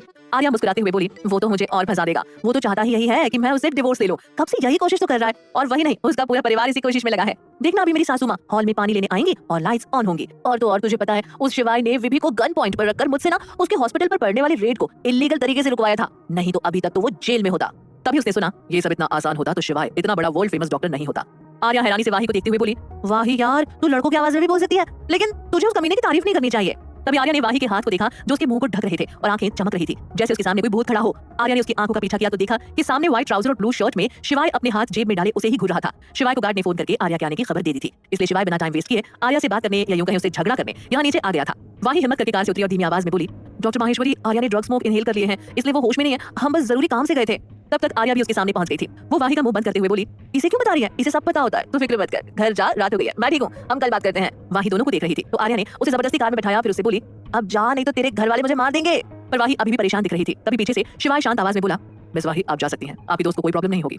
उसकी बात सुनकर वाही ने बस सिर हिलाया और कार लेकर वहां से फुर्र हो गई। ऐसा नहीं था कि वाही ने शिवाय को उसकी हरकत के लिए माफ कर दिया था, लेकिन वो वहां उसके अलावा किसी के बारे में कुछ जानती भी तो नहीं थी, और शिवाय कहने के लिए ही सही पर वो आर्या का पति था, वो भी पूरी दुनिया के सामने। तो अगर उसके साथ कुछ भी बुरा हुआ तो सवाल डॉक्टर शिवाय माहेश्वरी पर उठेंगे, इसलिए ना चाहते हुए भी शिवाय आर्या को बचाएगा। बस यही सोचकर वाही ने आर्या को शिवाय को सौंपा था। आर्या ने वाही की कार को जाते हुए देखा और गुस्से से शिवाय से बोली, ये सब तुम्हारी वजह से हुआ है, अब वाही भी मुझसे कभी बात नहीं करेगी विभि की तरह। यू नो व्हाट डॉक्टर शिवाय माहेश्वरी, तुम कभी नहीं सुधर सकते। आर्या शिवाय की बेइज्जती उसके मुंह पर इसी तरह हमेशा करती थी और आज भी सब वैसा ही था, उनके बीच भी और रिश्ते में भी। आर्या वैसे ही लड़खड़ाते कदमों से मेंशन के पीछे की तरफ बढ़ने लगी। शिवाय धीमी मगर गुस्से भरी आवाज में बोला, अब वहां कहां जा रही हो? आर्या रुकी नहीं और ना ही उसके सवाल का कोई जवाब दिया। शिवाय भी उसके पीछे जाते हुए बोला, आर्या तुमने अभी कोई तमाशा किया ना तो मुझसे बुरा कोई नहीं होगा, चुपचाप चलो मेरे साथ। आर्या रुकी और पीछे मुड़कर उसे देखते हुए बोली, क्या तुम्हें लगता है यहाँ कोई तुमसे बुरा हो भी सकता है? और तुम जो ये खुद को बहुत स्मार्ट दिखाते हो ना, उतने हो नहीं इडियट। आर्या ने ये बोलते हुए अपनी ड्रेस को टटोलना शुरू कर दिया। शिवाय उसकी तरफ बढ़ते हुए बोला, तुम आजकल कुछ ज्यादा ही बोलने लगी हो। तभी उसका ध्यान आर्या की हरकत पर गया और वो हैरान रह गया। आर्या अपने ड्रेस की जिप खोल रही थी। शिवाय ने अपने आसपास देखा तो कई गार्ड सीना ताने तैनात थे। शिवाय ने गुस्से से उन सभी को ऑर्डर देते हुए बोला, ऑल गार्ड्स टर्न। उसका ऑर्डर मिलते ही सभी गार्ड मेंशन की तरफ अपना मुंह करके खड़े थे, पीछे मुड़ गए। शिवाय गुस्से से आर्या को अपनी तरफ पलट कर बोला, ये क्या हरकत है? एक तो इतने छोटे कपड़ों में तुम घर आई हो और ऊपर से इन्हें भी यहीं उतार रही हो, वो भी सबके सामने। आर्या अपने ऊपर से उसका हाथ झटकते हुए बोली, कमाल है ना, जो किसी अनजान लड़की के कपड़े उसकी मर्जी के बिना उतार सकता है, उसे अपनी बीवी को ऐसे देखने में शर्म आ रही है। शिवाय उसका मुंह अपने हाथ में दबोचते हुए बोला, मेरे सामने ज्यादा स्मार्ट बनने की कोशिश मत करो, समझी? और ये हरकत दोबारा नहीं होनी चाहिए, वरना इसका अंजाम बहुत बुरा होगा। आर्या खुद को छुड़ाते हुए बोली, क्या कर लोगे तुम? हाँ, ज्यादा से ज्यादा दोबारा मेरी इज्जत पर हाथ डालोगे? हाँ, वैसे तुम और कर भी क्या सकते हो? शिवाय धीमी सी मगर गुस्से से बोला, तुम्हारी वाही की जान कैसी रहेगी? वाही का नाम सुनकर आर्या ने शिवाय की कॉलर पकड़कर गुस्से से कहा, वाही से दूर रहना शिवाय, वरना मैं तुम्हें कहीं मुंह दिखाने लायक नहीं छोड़ूंगी। और मैं सिर्फ बोलती नहीं हूँ, करती भी हूँ। शिवाय ने उसके दोनों हाथों को अपने कॉलर से हटाया और उसे अपनी गोद में उठा लिया। आर्या खुद को छुड़ाने की कोशिश करते हुए बोली, शिवाय छोड़ो मुझे गुस्सा मत दिलाओ, मैं तुम्हें बहुत मारूंगी। हाँ। शिवाय उस जिद्दी लड़की को देखकर वार्निंग देते हुए बोला, अगर तुमने एक और लफ्ज कहा तो मैं सच में तुम्हारे साथ जबरदस्ती करने से पीछे नहीं हटूंगा, सो जस्ट कीप क्वाइट। उसकी धमकी सुन आर्या ने दोबारा बोलने की हिम्मत नहीं की। वो गुस्से से अपने हाथ बांधे दूसरी तरफ देखने लगी। शिवाय उसे उठाए मेन गेट की तरफ बढ़ गया। आर्या उसे रोकते हुए बोली, वहां कहां जा रहे हो? तुम्हारी प्यारी मां मेरा वेट कर रही है कि कब मैं आऊं और वो मेरे किए किराए पर पानी फेर दे। उसने जैसे ही शिवाय की तरफ देखा वो सहम गई और चुपचाप अपने होठों पर उंगली रख ली। शिवाय ने सामने देखा तो सामने हॉल की लाइट्स ऑन हुई। शिवाय बिना टाइम वेस्ट किए पीछे मुड़ा और मेंशन के पीछे की तरफ चला गया। उसके जाते ही मेन दरवाजा धीरे से खुला और श्री ने अपना सिर निकालकर बाहर झांका, लेकिन जिसका वो इंतजार कर रही थी उसका तो दूर दूर तक नामो निशान नहीं था। वो मुंह लटकाए वापस चली गई। शिवाय आर्या को मेंशन में लगी अपनी सीक्रेट लिफ्ट में ले गया जो सीधा उसके कमरे तक जाती थी। आर्या शिवाय की बाहों में अपने हाथ बांधे उसे ही घूरे जा रही थी। वो अपनी पलकें तक नहीं झुका रही थी। शिवाय ने जैसे ही अपना सिर झुकाकर आर्या को देखा तो एक पल के लिए फ्रीज हो गया। आर्या अपनी बड़ी बड़ी आंखों में आंसू भरकर अपने होठों को भींचे उसे देख रही थी। शिवाय को वो लड़की अभी बिल्कुल अपने बेटे की तरह क्यूट लग रही थी। वो नहीं जानता था कि ये सब सच में है या सिर्फ उसकी आंखों का धोखा। उसने अपनी नजर घुमा ली, लेकिन फिर जब उसने दोबारा आर्या की तरफ देखा तो अभी भी आर्या उसे शिवांश जैसी ही लग रही थी, या यूं कहे शिवांश आर्या की तरह था। शिवाय लिफ्ट रुकने की आवाज से होश में आया और लंबे लंबे कदम भरते हुए अपने रूम में पहुंच गया। रूम में आते ही उसने जानबूझकर आर्या को सोफे पर रख दिया। जमीन पर पैर पड़ते ही आर्या तुरंत खड़ी हो गई और पूरे कमरे को ध्यान से देखते हुए बोली, बेबी। उसकी इतनी प्यारी और सॉफ्ट आवाज शिवाय ने आज तक नहीं सुनी थी। वो हैरानी से उसे घूरने लगा, पर 2 सेकंड बाद आर्या फिर से अपने कपड़े उतार रही थी, पर इस बार शिवाय ने उसे नहीं रोका। वो वहां रखे सोफे पर बैठ गया और अपनी आंखें आर्या पर टिका दी। आर्या के हाथ जिप को खोलते हुए रुक गए। उसने सिर उठाकर शिवाय को देखा, जो उसे ही एकटक देखे जा रहा था। आर्या को उसकी इस हरकत पर गुस्सा आ गया। वो अपने कपड़े छोड़ सीधे जाकर शिवाय के ऊपर बैठ गई और उसका कॉलर पकड़ते हुए बोली, तुम्हारी हिम्मत कैसे हुई मुझे देखने की? तुम जानते भी हो तुम क्या कर रहे हो? इसके लिए तुम्हें बहुत बड़ी कीमत चुकानी पड़ेगी। शिवाय मुस्कुराते हुए अपने हाथों को उसकी कमर के चारों तरफ लपेटते हुए बोला, अब हिम्मत तो तुमने भी की है शिवाय माहेश्वरी के कॉलर को पकड़ने की, तो सजा तो तुम्हें भी मिलेगी। कहते हुए शिवाय ने एक झटके के साथ आर्या की गर्दन में अपना हाथ डाल उसे किस करने के लिए अपने करीब खींच लिया। आर्या ने कसकर अपने होठ भींच लिए। शिवाय उसके होठों को छूकर भी नहीं छुपा रहा था। उसके हाथ उसकी कमर से होते हुए ऊपर की तरफ जाने लगे। आर्या को एहसास हो गया था, इसलिए उसने जल्दी से शिवाय का हाथ पकड़कर अपने हाथों में उलझा लिया। शिवाय हर तरह से नाकामयाब हो रहा था। उसने आर्या को देखा, जिसके चेहरे पर गुस्सा साफ दिख रहा था। गुस्से से उसकी आंखें कसी हुई थीं। शिवाय ने आज से पहले उसे इतने गुस्से में नहीं देखा था, इसलिए वो धीरे से आर्या से दूर हो गया। उसके दूर होते ही आर्या उसके ऊपर से खड़ी हुई और एक जोरदार तमाचा उसके गाल पर जड़ दिया। शिवाय अपनी मुट्ठियां कसकर अपनी जगह से खड़ा हो गया। अभी उसका चेहरा भी कुछ कम खतरनाक नहीं लग रहा था, पर आर्या पीछे नहीं हटी, बल्कि अपनी उंगली उसकी तरफ पॉइंट करते हुए बोली, ये जो अभी तुमने हरकत की है ना, उसकी सजा तुम्हें कल सुबह तक मिल जाएगी। आर्या ने ये धमकी दे तो दी थी, पर वो भी जानती थी कि शिवाय को गिराना इतना आसान नहीं है, लेकिन वो अब अपने पुनर्जन्म के हिसाब से शिवाय को आराम से बर्बाद कर सकती थी, इसलिए उसे शिवाय से बिल्कुल भी डर नहीं लग रहा था। अपनी बात कहकर आर्या मुड़ी और एकदम से अपनी ड्रेस का जिप नीचे कर दिया। शिवाय की आंखें फैल गई। उसे लगा नहीं था कि ये जिद्दी लड़की ऐसा कुछ कर भी सकती थी। तभी शिवाय को रियलाइज हुआ कि आर्या ने अंदर शॉर्ट्स और टैंक टॉप पहना हुआ था। उसके बाद शिवाय के सामने आर्या आराम से बेड पर जाकर गिर गई। उसने ब्लैंकेट को हक किया और अपनी आंखें बंद कर ली, पर शिवाय के दिमाग में अभी भी आर्या का थप्पड़ घूम रहा था। उसने बेड पर लेटी आर्या को देखकर कहा, तुम्हें इसकी कीमत चुकानी पड़ेगी। आर्या से बदला लेने के लिए अब शिवाय क्या करेगा? क्या वो बदला लेने में सफल हो पाएगा या फिर आर्या उसे एक कदम आगे निकलेगी? जानने के लिए सुनते रहिए पॉकेट एफएम।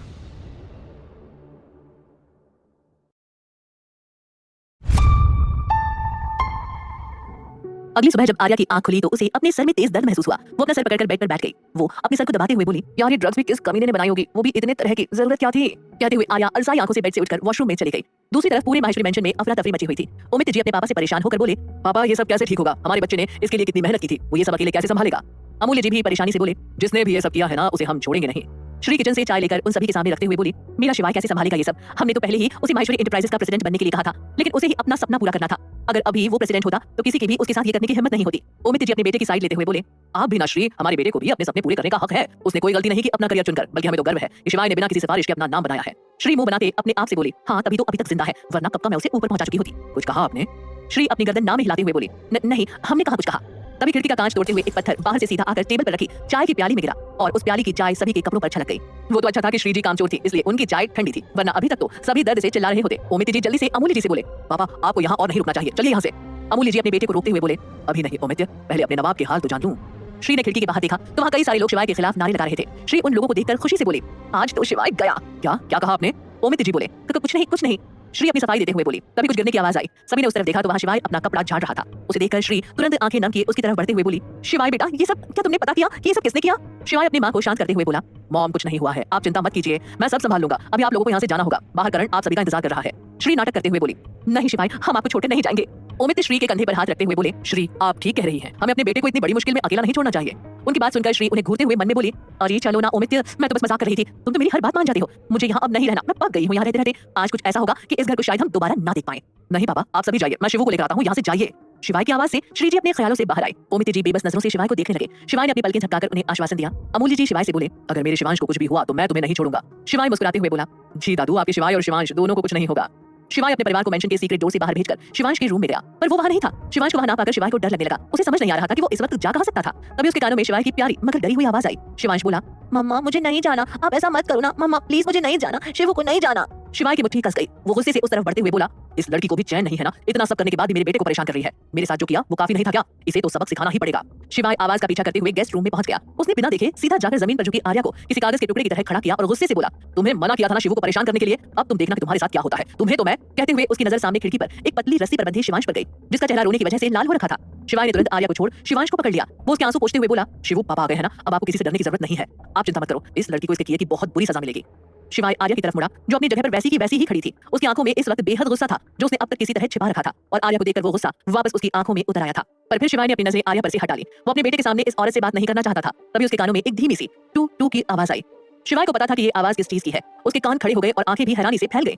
शिवांश रोते हुए अपने पापा पर गुस्सा करते हुए बोला, पापा आप मम्मा को क्यों डांट रहे हैं? वो तो शिवू को बचा रही थी। शिवू ही मम्मा को छोड़कर नहीं जा रहा था। आर्या उन दोनों को डांटते हुए बोली, चुप रहोगे तुम दोनों। दोनों बाप बेटे एक जैसे हैं, एक सुनता है पर मानता नहीं और दूसरे को तो अपनी ही चलानी होती है। अब चुपचाप शिवांश नीचे जाओ, वो भी जैसे मैंने कहा है वैसे ही। शिवाय ने शिवांश की ओर देखा, फिर खिड़की से नीचे। वो अभी तीसरे फ्लोर पर थे। अगर यहाँ से वो लोग गिरे तो सबको अपने हाथ पैर से हाथ धोना पड़ सकता था। शिवाय ने शिवांश को अपनी बाहों में कसते हुए कहा, तुम पागल हो गई हो क्या? हम तीसरे फ्लोर पर हैं। अगर गलती से भी तुम्हारी ये रस्सी टूटी ना तो शिवांश सीधा नीचे गिर जाएगा। आर्या को अब गुस्सा आने लगा था। उसने कितना दिमाग लगाया था पर अब सब खराब होने को आया था। आर्या गुस्से से बोली, ओह रियली? तुम्हारे पास यहाँ से निकलने का इससे बेहतर कोई और आइडिया है तो बताओ ना, या फिर बस बेवकूफों की तरह यहाँ चले आए हो?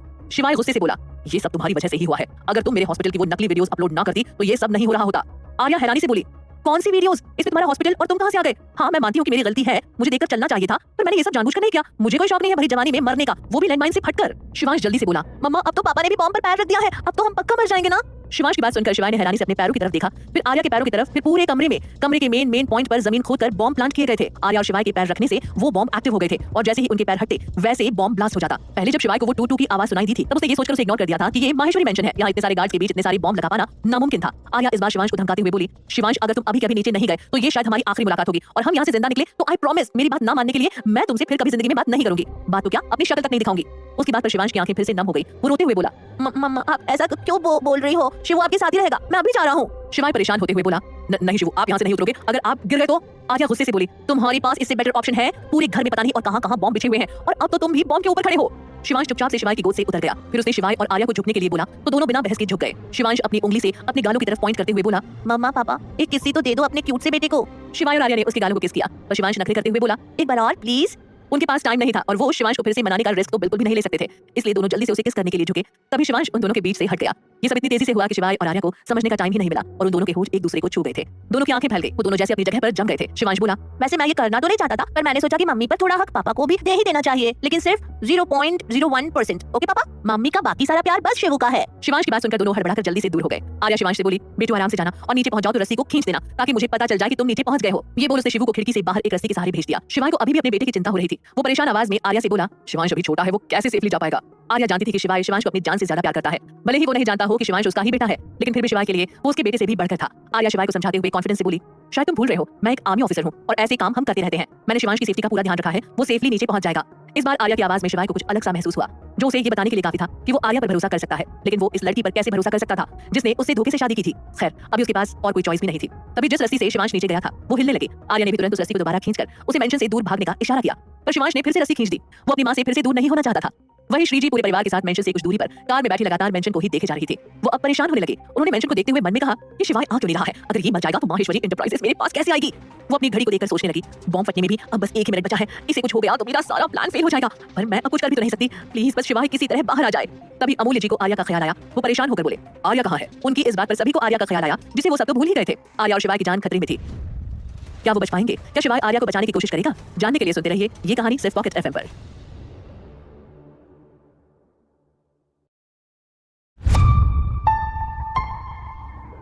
ड्राइविंग सीट पर बैठा करण मेंशन की तरफ देखते हुए बोला, शायद लेडी बॉस मेंशन में ही है, बिग बॉस और लिटिल बॉस के साथ। आर्या शिवाय के साथ थी, ये सोचकर उसे अच्छा लग रहा था क्योंकि वो उन दोनों को साथ देखना चाहता था। करण दीप को बिल्कुल पसंद नहीं करता था। जब शिवाय आसपास होता था तो दीप एक काइंड ऑनेस्ट लड़की की तरह एक्टिंग करती थी और खुद को महान दिखाने में कोई कसर नहीं छोड़ती थी। पर शिवाय के जाते ही दीप को 2 सेकंड नहीं लगते थे अपना असली चेहरा दिखाने में। करण ने अपने बॉस को कितनी बार उस लड़की के बारे में बताने की कोशिश की थी, लेकिन वो सिर्फ एम्प्लॉय था जो एक हद तक ही अपने बॉस को सलाह दे सकता था। उसे अपने बॉस के सामने ज्यादा बोलने की इजाजत नहीं थी। श्री जो अब तक शिवाय के बाहर आने की दुआ कर रही थी, आर्या के बारे में जानकर गुस्से से भर गई। वो मन ही मन कुड़ते हुए बोली, इस लड़की को भी चैन नहीं है, पैसे तो ले लिए शिवांश से अच्छी तरह बात करने के लिए, अब मेंशन में क्या भूतों के साथ रोटियां तोड़ रही है? अगर ये मर गई तो शिवाय का बच्चा कैसे आएगा? फिर उसकी जायदाद का क्या होगा? विल तो मैंने ठीक से पढ़ी नहीं थी, लेकिन शायद उसमें लिखा था कि शिवाय का पहला बच्चा ही इस जायदाद का मालिक बनेगा, वो भी पहली शादी से। अगर शिवाय दूसरी शादी करेगा भी तो उसकी विल पर कोई फर्क नहीं पड़ेगा। श्री को समा ने शिवू के बारे में अब कुछ नहीं बताया था, उसे ये सब कुछ समय बाद पता चला था। तभी अचानक से एक साथ कई ब्लास्ट होने लगे। श्री ने डरकर इधर-उधर देखा पर उन्हें कुछ भी सुनाई नहीं दे रहा था। उन्हें बस दिख रहा था कि करण कार को 180 की स्पीड से भगाकर किसी तरह मेंशन से दूर ले जा रहा था। उसी वक्त मेंशन के अंदर शिवाय के कानों में वो टू टू की आवाज तेज होने लगी। वो समझ गया कि अब बॉम्ब फटने वाला है। उसने आर्या की तरफ देखा जो अपने आसपास कुछ सामान इकट्ठा कर रही थी। शिवाय समझ गया कि वो क्या करने की सोच रही थी। वो जल्दी से बोला, हमारे पास टाइम बिल्कुल भी नहीं है, तुम अपना पैर हटाओ, मैं वहां पर अपना दूसरा पैर रखूंगा, तब तुम जल्दी से जाकर वो स्टैंड ले आना, हमारे पास सोचने का भी वक्त नहीं है। आर्या हैरानी से बोली, तुम्हें ये सब कैसे पता? कहीं तुमने तो? शिवाय झल्ला कर बोला, ओ जस्ट शट अप, जो कहा है वो करो, फालतू का दिमाग लगाने की जरूरत नहीं है। आर्या को इस वक्त बहुत डर लग रहा था। उसके माथे पर पसीने की बूंदें थी, लेकिन फिर भी वो दिमाग से काम ले रही थी। उसे यहाँ से किसी भी तरह जिंदा बाहर निकलना था, नहीं तो वो लोग उसके बेटे को मार देंगे। उसने शिवाय को देखा जो उसे ही देख रहा था। शिवाय ने उसके पैर खिसकाकर धीरे से उस पर अपना पैर रख दिया। अब शिवाय के दोनों पैर लैंडमाइन पर थे। आर्या को ऐसा लगा जैसे उसके दिल से एक बोझ उतर गया हो। शिवाय गुस्से से बोला, अब यहाँ खड़ी होकर क्या देख रही हो? जल्दी से उस स्टैंड को लाकर यहाँ रखो। आर्या ने उस स्टैंड को पकड़ा और फिर किसी तरह घसीटते हुए उसे लाकर एक लैंडमाइन पर रख दिया। ऐसे ही दूसरा भी किया। वो दोनों कमरे से बाहर की तरफ जाने ही लगे थे कि मेंशन में ब्लास्ट होने शुरू हो गए। आर्या उसी खिड़की की तरफ देखते हुए बोली, शिवाय जल्दी, हमारे पास और कोई रास्ता नहीं है। शिवाय ने एक नजर पूरे कमरे में घुमाई और बेड से बेडशीट खींच ली। फिर उसने आर्या की कमर पर उसके दो सिरों को टाइट से बांध दिया और खुद की कमर पर भी बांधने लगा। तभी दूसरा ब्लास्ट हुआ। आर्या को अब गुस्सा आने लगा। वो जोर से शिवाय पर चिल्लाई, तुम ये सब जानबूझकर कर रहे हो ना ताकि मैं मर जाऊं। लेकिन इससे आगे की आर्या कुछ बोल पाती, शिवाय उसे उसकी कमर से पकड़कर खिड़की से बाहर कूद दिया। वो दोनों तेजी से नीचे जा रहे थे। पहले आर्या ने यहाँ से शिवांश को नीचे भेजने के लिए बड़ी मुश्किल से खुद को मनाया था क्योंकि ये काफी ऊंचा था। अब आर्या अपनी आंखों से इसे देख रही थी तो उसे लग रहा था कि वो आसमान से सीधा जमीन की तरफ बढ़ रही हो। उसे अपनी मौत अपने करीब आती हुई दिख रही थी। तभी उसे लगा कि उनके नीचे जाने की स्पीड कम हो गई है। आर्या ने सिर उठाकर देखा तो जो बेडशीट शिवाय ने अपने उसकी कमर से बांधी थी वो एक हॉट एयर बलून की तरह आसमान में खुल गई। आर्या ने शिवाय को देखा जो लगातार एक तरफ देख रहा था। आर्या ने भी उस तरफ नजर घुमाई तो सामने माहेश्वरी मेंशन खाक में मिल रहा था। वो जगह जिसमें शिवाय ने अपना बचपन बिताया था उसे यूं मिट्टी में मिलते देख उसे बहुत दुख हो रहा था। इतनी यादें थी इस घर में उसकी। उसका बेटा इसी घर में तो पहली बार चला था। पहली बार उसे पापा कहकर बुलाया था और फिर जब पहली बार वो गिरा था सब कुछ तो इसी घर में हुआ था।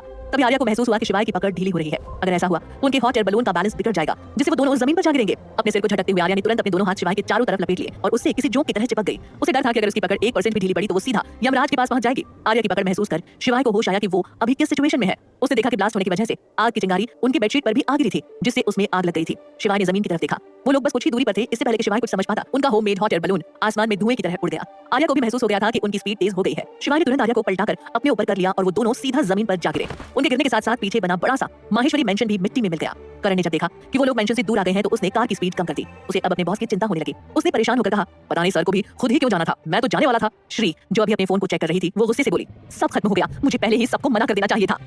उनके बगल में बैठा करण उनकी बात सुनकर फ्रीज हो गया। वो कुछ सोच पाता उससे पहले उसकी नजर सामने से आती गाड़ियों के काफिले पर गई जिन्होंने उसकी कार को घेरना शुरू कर दिया। करण के लिए ये सब कोई बड़ी बात नहीं थी। उसके बॉस ने उसकी स्किल्स को ध्यान में रखते हुए ही उसे शिवाय की हिफाजत के लिए रखा था। उसने एक कुटिल मुस्कान के साथ सामने की गाड़ियों को देखा और अपने फोन में चुपके से किसी को मैसेज कर दिया। उसने पीछे देखा तो सीट पर उमित और अमूल्य जी बेहोश हो गए थे। करण श्री से बोला, मैडम आप सीट बेल्ट लगा लीजिए। श्री मन में करण का मजाक उड़ाते हुए बोली, सीट बेल्ट लगा लीजिए, मरना तो तुम्हें भी पड़ेगा करण। मैं चाहती तो नहीं थी पर क्या करूं, तुम्हें ही शिवाय भक्त बनने का शौक है तो फिर अब मरो। यही सोचते हुए श्री ने सीट बेल्ट लगा लिया। करण ने कार को रेस दी और कार जोर की आवाज के साथ आगे बढ़ने लगी। श्री अपनी आंखें फाड़ कभी करण को देखती तो कभी सामने खड़े कार्स के झुंड को। उसकी आंखें बाहर आने को हो गई। वो करण पर चिल्लाते हुए बोली, करण ये क्या कर रहे हो, कार रोको, मुझे मरना नहीं है। करण पर तो जैसे श्री की बातों का असर ही नहीं हो रहा था। बढ़ती सेकंड के साथ कार की स्पीड भी बढ़ती जा रही थी, साथ ही श्री के दिल की धड़कनें भी। तभी सामने वाली कार में बैठे लोगों ने जब देखा कि सामने वाला इंसान कार रोकने के मूड में बिल्कुल भी नहीं है तो उन्होंने करण की कार पर फायरिंग स्टार्ट कर दी। करण फिर भी नहीं रुका। कार की स्पीड इतनी तेज थी कि उन लोगों के लिए कार पर निशाना लगाना मुश्किल हो रहा था और देखते ही देखते करण की कार हवा की तेजी से उन सभी के बीच से निकल गई। वो लोग जब तक पीछे देखते तब तक करण की कार वहां से फुर्र हो गई थी। उनमें से एक आदमी अपने लोगों को ऑर्डर देते हुए बोला, जल्दी चलो, वो लोग बचने नहीं चाहिए। करण ने अभी भी कार की स्पीड वैसी ही रखी थी पर जब पीछे मुड़कर देखा कि दुश्मन पास नहीं थे तब जाकर उसने कार की स्पीड कुछ कम की। फिर उसने श्री की तरफ देखते हुए पूछा, मैडम आप ठीक तो है ना? पर वो कुछ बोल नहीं रही थी। श्री के बाल पूरी तरह से बिखरे हुए थे। वो सीट की साइड पर बिल्कुल चिपक कर बैठी थी। उनके सिर के 4 इंच की दूरी पर एक गोली गाड़ी में लगी हुई थी। इसी वजह से वो अभी भी शॉक में थी। करण ने कार के बैक व्यू मिरर में देखा तो वो लोग फिर से आ गए थे। करण ने फिर से एक्सेलरेटर पर अपना पैर रख दिया पर इस बार उन लोगों ने पहले ही उसके कार के चारों टायर्स पर गोली चला दी थी। कार स्पीड में होने के कारण अचानक से पलट गई और घिसते हुए कुछ दूर जाकर रुकी। कार के एयरबैग्स एक्सीडेंट की वजह से खुल गए थे। करण किसी तरह कार से बाहर निकला तो उसके सामने गाड़ियों की कतार खड़ी थी जिनमें से गन पकड़े कुछ लोग बाहर निकल रहे थे। करण ने बिना टाइम वेस्ट किए अपने पैर के पास से एक गन निकाली और दूसरी गन कार के डैशबोर्ड से ले ली और सामने फायरिंग करने लगा। उन सभी ने सोचा नहीं था कि ये लड़का ऐसा भी कुछ कर सकता है और इसी चक्कर में करण ने अब तक काफी लोगों को शूट कर दिया था। तभी करण की बुलेट्स खत्म हो गई। उसके सामने अभी भी 20 से 25 लोग बचे थे जो अब तक खुद को संभालकर करण पर बैक फायरिंग करने लगे थे। करण कार के पीछे छिपकर अपनी गन लोड करने लगा पर तब तक वो लोग कार के बहुत पास आ गए थे और लगातार फायरिंग किए जा रहे थे। करण एक बार फिर फायरिंग करने के लिए तैयार था लेकिन तभी एक आदमी ने उसकी बाजू पर गोली चला दी। करण गोली लगने से पहले कूदकर दूसरी तरफ पहुंच गया और उन लोगों पर फिर से फायरिंग करने लगा पर एक बार फिर उसकी बुलेट्स खत्म हो गई। उन लोगों ने जब देखा कि करण की गोलियां खत्म हो गई हैं तो वो लोग उसकी तरफ गन पॉइंट करके खड़े हो गए और कुछ आदमी कार की तरफ बढ़ने लगे। उनमें से एक आदमी करण को देखते हुए बोला, दम तो बहुत है तुझमें। फिर उसने पीछे देखा और अपने गुंडों में से किसी को बुलाते हुए बोला, अरे सावन सुन रहे, कहां मर गया? तभी एक हट्टा कट्टा आदमी सावन उनकी कार के पीछे से आगे आया लेकिन वो बहुत डरा हुआ था और उसके माथे पर पसीने की बूंदें साफ झलक रही थी। वो अपने बॉस के पास जा तो रहा था पर शॉकिंगली उसकी आंखें अभी भी करण पर टिकी हुई थी। उसका बॉस उसे अपनी तरफ खींचते हुए बोला, क्या बोल रहा था तू कि ये मुझे मार देगा? है क्या इसमें ऐसा जो तू इससे इतना घबरा रहा है? करण ने जब उस आदमी को देखा तो बोल पड़ा, क्या रे सावन, इसे बताया नहीं क्या मेरे बारे में? इतने जल्दी भूल गया मुझे? तभी सावन डर के मारे करण के सामने अपने घुटनों में बैठकर बोला, भाई मैंने बताया था पर यही आपके हाथों शहीद होना चाहता था। प्लीज भाई मुझे छोड़ दो, मुझे नहीं पता था ये आपको मारने आया है। इसने मुझे पैसे ऑफर किए और मैं आ गया। हम काम ही तो पैसों के लिए करते हैं ना भाई। करण आराम से अपने नाखून पर फूंक मारते हुए बोला, तो अब? सावन ने अपनी जेब से पैसे निकाले और उस आदमी को इज्जत से पैसे वापस करते हुए बोला, मुझे तुम्हारे साथ काम नहीं करना। सावन करण को देखकर क्यों डर गया था? वो करण के बारे में ऐसा क्या जानता था? क्या आर्या और शिवाय सही सलामत इस हादसे से निकल पाएंगे? जानने के लिए सुनते रहिए ये कहानी सिर्फ पॉकेट एफएम पर।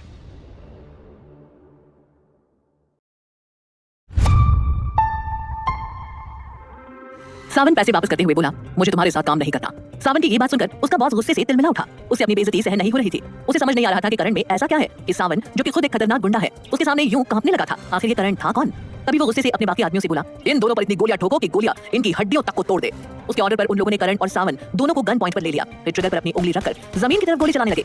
ये देखकर वो आदमी शॉक्ड रह गया और करण की तरफ देखने लगा। तभी करण मुस्कुराते हुए बोला, तुझे क्या लगा शिवाय माहेश्वरी के परिवार को मारना इतना आसान है कि कोई भी सड़क छाप गुंडा ऐसे ही आएगा और मारकर चला जाएगा। सावन भी अब एटीट्यूड से बोला, हाँ भाई, कम से कम इसे एक बार सोच तो लेना चाहिए था कि जब मैं इसे इतना कह रहा हूँ तो कोई बात तो होगी ना आप में। अब इसे कौन बताए कि ये साहिब के राइट हैंड के सामने खड़ा है। साहिब नाम सुनते ही सावन के बॉस के पैर कांपने लगे। आखिर साहिब ही तो इस इलीगल कामों की दुनिया का बादशाह था। उसे सभी जानते थे और ये भी कि साहिब का एक बहुत भरोसेमंद आदमी था जिसे उसने अपने किसी खास की प्रोटेक्शन के लिए रख दिया था। तभी सावन के बॉस ने करण को देखकर सोचा कि ये तो किसी भी एंगल से गुंडा नहीं लग रहा था। वो डर भरी आवाज में बोला, लेकिन मालिक के राइट हैंड तो।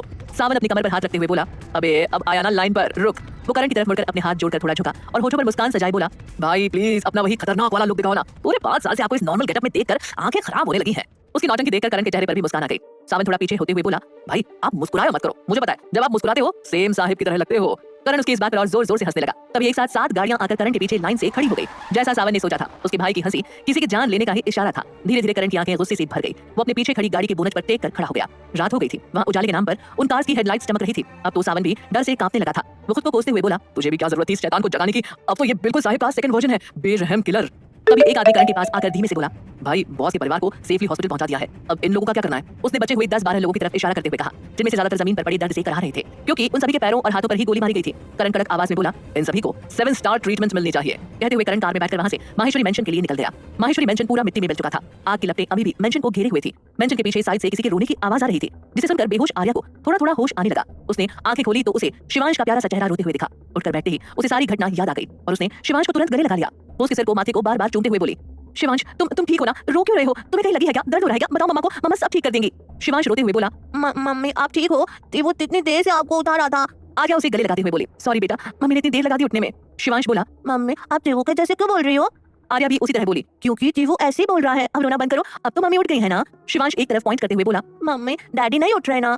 आर्या को याद आया कि किस तरह शिवाय ने उसे बचाया था। उसने पलट कर देखा तो उसके सामने शिवाय बेहोश पड़ा था। आर्या ने देखा कि शिवाय के कपड़े पूरे पानी से भीगे हुए थे। शायद शिवांश ने ही ये पानी डाला था ताकि शिवाय को होश आ जाए। आर्या शिवाय के सामने घुटनों पर बैठ गई। शिवांश भी रोते हुए शिवाय के दूसरी तरफ बैठ गया। आर्या ने शिवाय को उठाने की कोशिश की पर उससे शिवाय को कुछ फर्क नहीं पड़ा। शिवांश भी रोते हुए शिवाय को उठने के लिए कह रहा था। आर्या ने उसका कोट उतारा और उसकी सांसें चेक करने लगी। आर्या को जब कुछ भी महसूस नहीं हुआ तो उसने उसके गर्दन की नब्ज चेक की, फिर उसके दिल की धड़कन सुनने के लिए सीने पर अपना सिर रखकर चेक करने लगी। पर हर बार एक ही रिजल्ट पाकर आर्या परेशान हो रही थी। उसकी आंखें भी नम हो गई थी। आखिर वो किसी को भी ऐसे खुद की वजह से मरते हुए नहीं देख सकती थी। शिवांश रोते हुए आर्या से बोला, मम्मी डैडी को क्या हुआ है, इन्हें उठाओ ना मम्मी। लेकिन आर्या अब कुछ नहीं कर सकती थी। शिवाय की धड़कन ही बंद हो गई थी। आर्या को कुछ भी समझ नहीं आ रहा था। फिर कुछ सोचते हुए उसने अपने हाथों को शिवाय की छाती पर रखा और जोर जोर से प्रेस करने लगी। 10-15 बार ऐसा ही करने के बाद आर्या ने एक हाथ से शिवाय की नाक बंद की और दूसरे हाथ से उसका मुंह खोला। आर्या ने एक गहरी सांस ली और शिवाय को सीपीआर देने लगी। ऐसे ही 2-3 बार करने पर भी जब शिवाय ने कोई रिस्पांस नहीं दिया तो आर्या की हिम्मत टूटने लगी। उसने आंसुओं भरी आंखों से शिवांश को देखा जो अभी चुपचाप मासूम नजरों से अपनी मम्मी को देख रहा था। उसकी प्यार भरी नजर से आर्या को हिम्मत मिली और वो एक बार फिर से शिवाय को सीपीआर देने लगी। कुछ सेकंड बाद उसे महसूस हुआ कि शिवाय हरकत कर रहा है। आर्या जल्दी से उससे दूर हुई तो शिवाय हल्का सा अपना सिर उठाकर खांसने लगा। उसे होश में देखकर शिवांश तुरंत शिवाय के ऊपर चढ़कर उससे चिपक गया। आर्या ने शिवाय का सिर अपनी गोद में रख लिया ताकि उसे सांस लेने में कोई प्रॉब्लम ना हो। शिवाय को पहले तो कुछ भी समझ में नहीं आ रहा था, लेकिन जब उसने शिवांश को देखा तो उसे सब याद आने लगा। वो भी शिवांश को गले लगाकर बोला, शिवू बेटा आप ठीक हो, कहीं लगी तो नहीं आपको। शिवांश अपने पापा को होश में देखकर बहुत खुश था। उसने सिर उठाकर भी नहीं देखा, बस अपनी पकड़ और कस ली, जो शिवाय को बताने के लिए काफी था कि उसका बेटा उसके होश में न आने की वजह से बहुत डर गया था। शिवाय मुस्कुराते हुए शिवांश के बालों पर किस कर बोला, पापा अब बिल्कुल ठीक है शिवू, आपको घबराने की जरूरत नहीं है, अब रोना नहीं, सब ठीक है। लेकिन शिवांश शिवाय से दूर नहीं हुआ तो शिवाय उसे सीने से लगाकर उठने की कोशिश करने लगा। तभी उसे अपनी पीठ पर 2 हाथ महसूस हुए जो उसे उठने में मदद कर रहे थे। शिवाय ने उठकर देखा तो वहां आर्या थी। आर्या को देखकर उसे कोई हैरानी नहीं हुई। वो जानता था कि आर्या कभी किसी की मदद करने से नहीं चूकती थी। वो तो बस उसके और उसके बेटे के लिए बुरी थी। पर जब शिवाय ने आर्या की आंखों में देखा तो वो चौंक गया। वो सोचने लगा, क्या ये नकचड़ी लड़की उसके लिए रोई भी थी? ऐसा नहीं हो सकता, पर ऐसा हुआ था और इमोशनल होकर आर्या गहरी सांसें भर रही थी। शिवाय उसे ऊपर से नीचे तक देख रहा था। तब उसकी नजरें आर्या के सीने पर जाकर अटक गई। वो आर्या के कान में फुसफुसाकर बोला, डोंट ट्राई टू सेड्यूस मी, मैं अभी अभी जिंदा हुआ हूँ और तुम ये सब करने लगी, तुम कुछ ज्यादा ही फास्ट नहीं हो।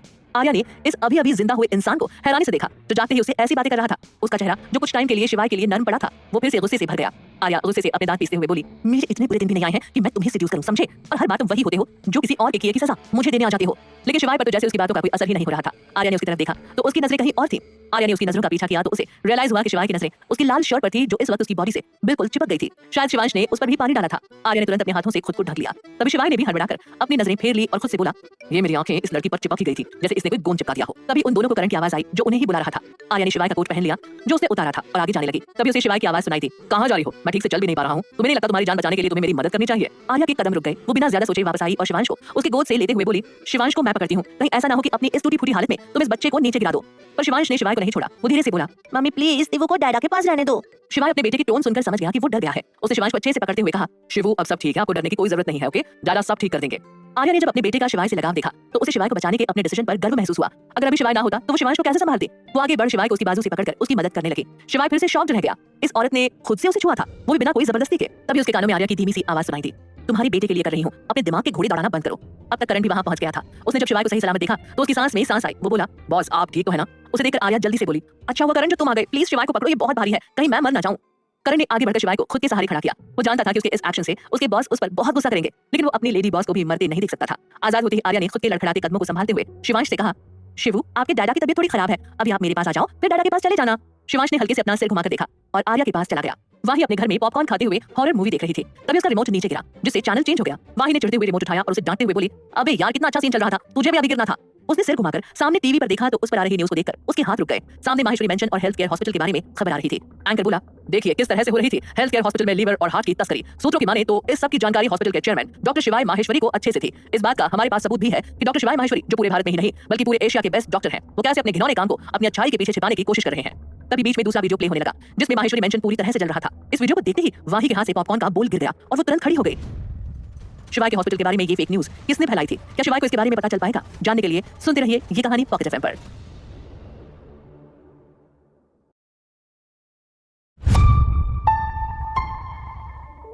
माहेश्वरी मेंशन में धमाके की बात सुनकर वाही जैसे अपना होश ही खो बैठी। वो बोली, कुछ नहीं होगा वाही, कुछ नहीं, सब ठीक है, सब ठीक है, आर्या ठीक होगी।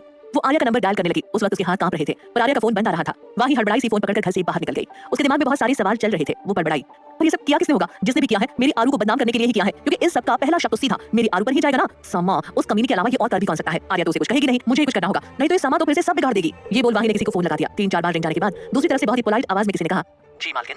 वाही का दिमाग पहले से ही खराब था। वो झल्लाते हुए बोली, तुम्हें कितनी बार कहा है मुझे वाही कहा करो, ये सब बोलकर मेरी बेइज्जती मत किया करो। और क्या आज तक कभी मैंने तुम्हें फोन किया है? आज तो मैंने न्यूज़ देखी तब फोन कर रही हूँ। मुझे जानना है कि क्या आर्या ठीक है? ये सवाल पूछते वक्त वाही ने अपनी उंगलियां क्रॉस कर ली और भगवान से हाँ सुनने की प्रार्थना करने लगी। दूसरी तरफ से करण थोड़ा मुस्कुराते हुए बोला, जी मालकिन, मैं आज से आपको मालकिन कहकर कभी नहीं बुलाऊंगा। वैसे मालकिन लेडी बॉस ठीक है, आपको उनकी फिक्र करने की जरूरत नहीं है। वाही अपने बाल नोचते हुए बोली, अगेन मालकिन, तुम आओ मेरे हाथ, तुम्हें तो मैं बताती हूँ मालकिन, माय फुट। कहते हुए वाही फोन रखने को हुई तो उसे बाकी सबका ख्याल आया। वो जल्दी से फोन दोबारा कान पर लगाते हुए बोली, वेट, बाकी सब कैसे हैं? किसी को कुछ? करण बोला, अरे नहीं मालकिन, सब लोग ठीक है, आप जानती तो हैं, जब तक करण सबके साथ है किसी को कुछ कैसे हो सकता है?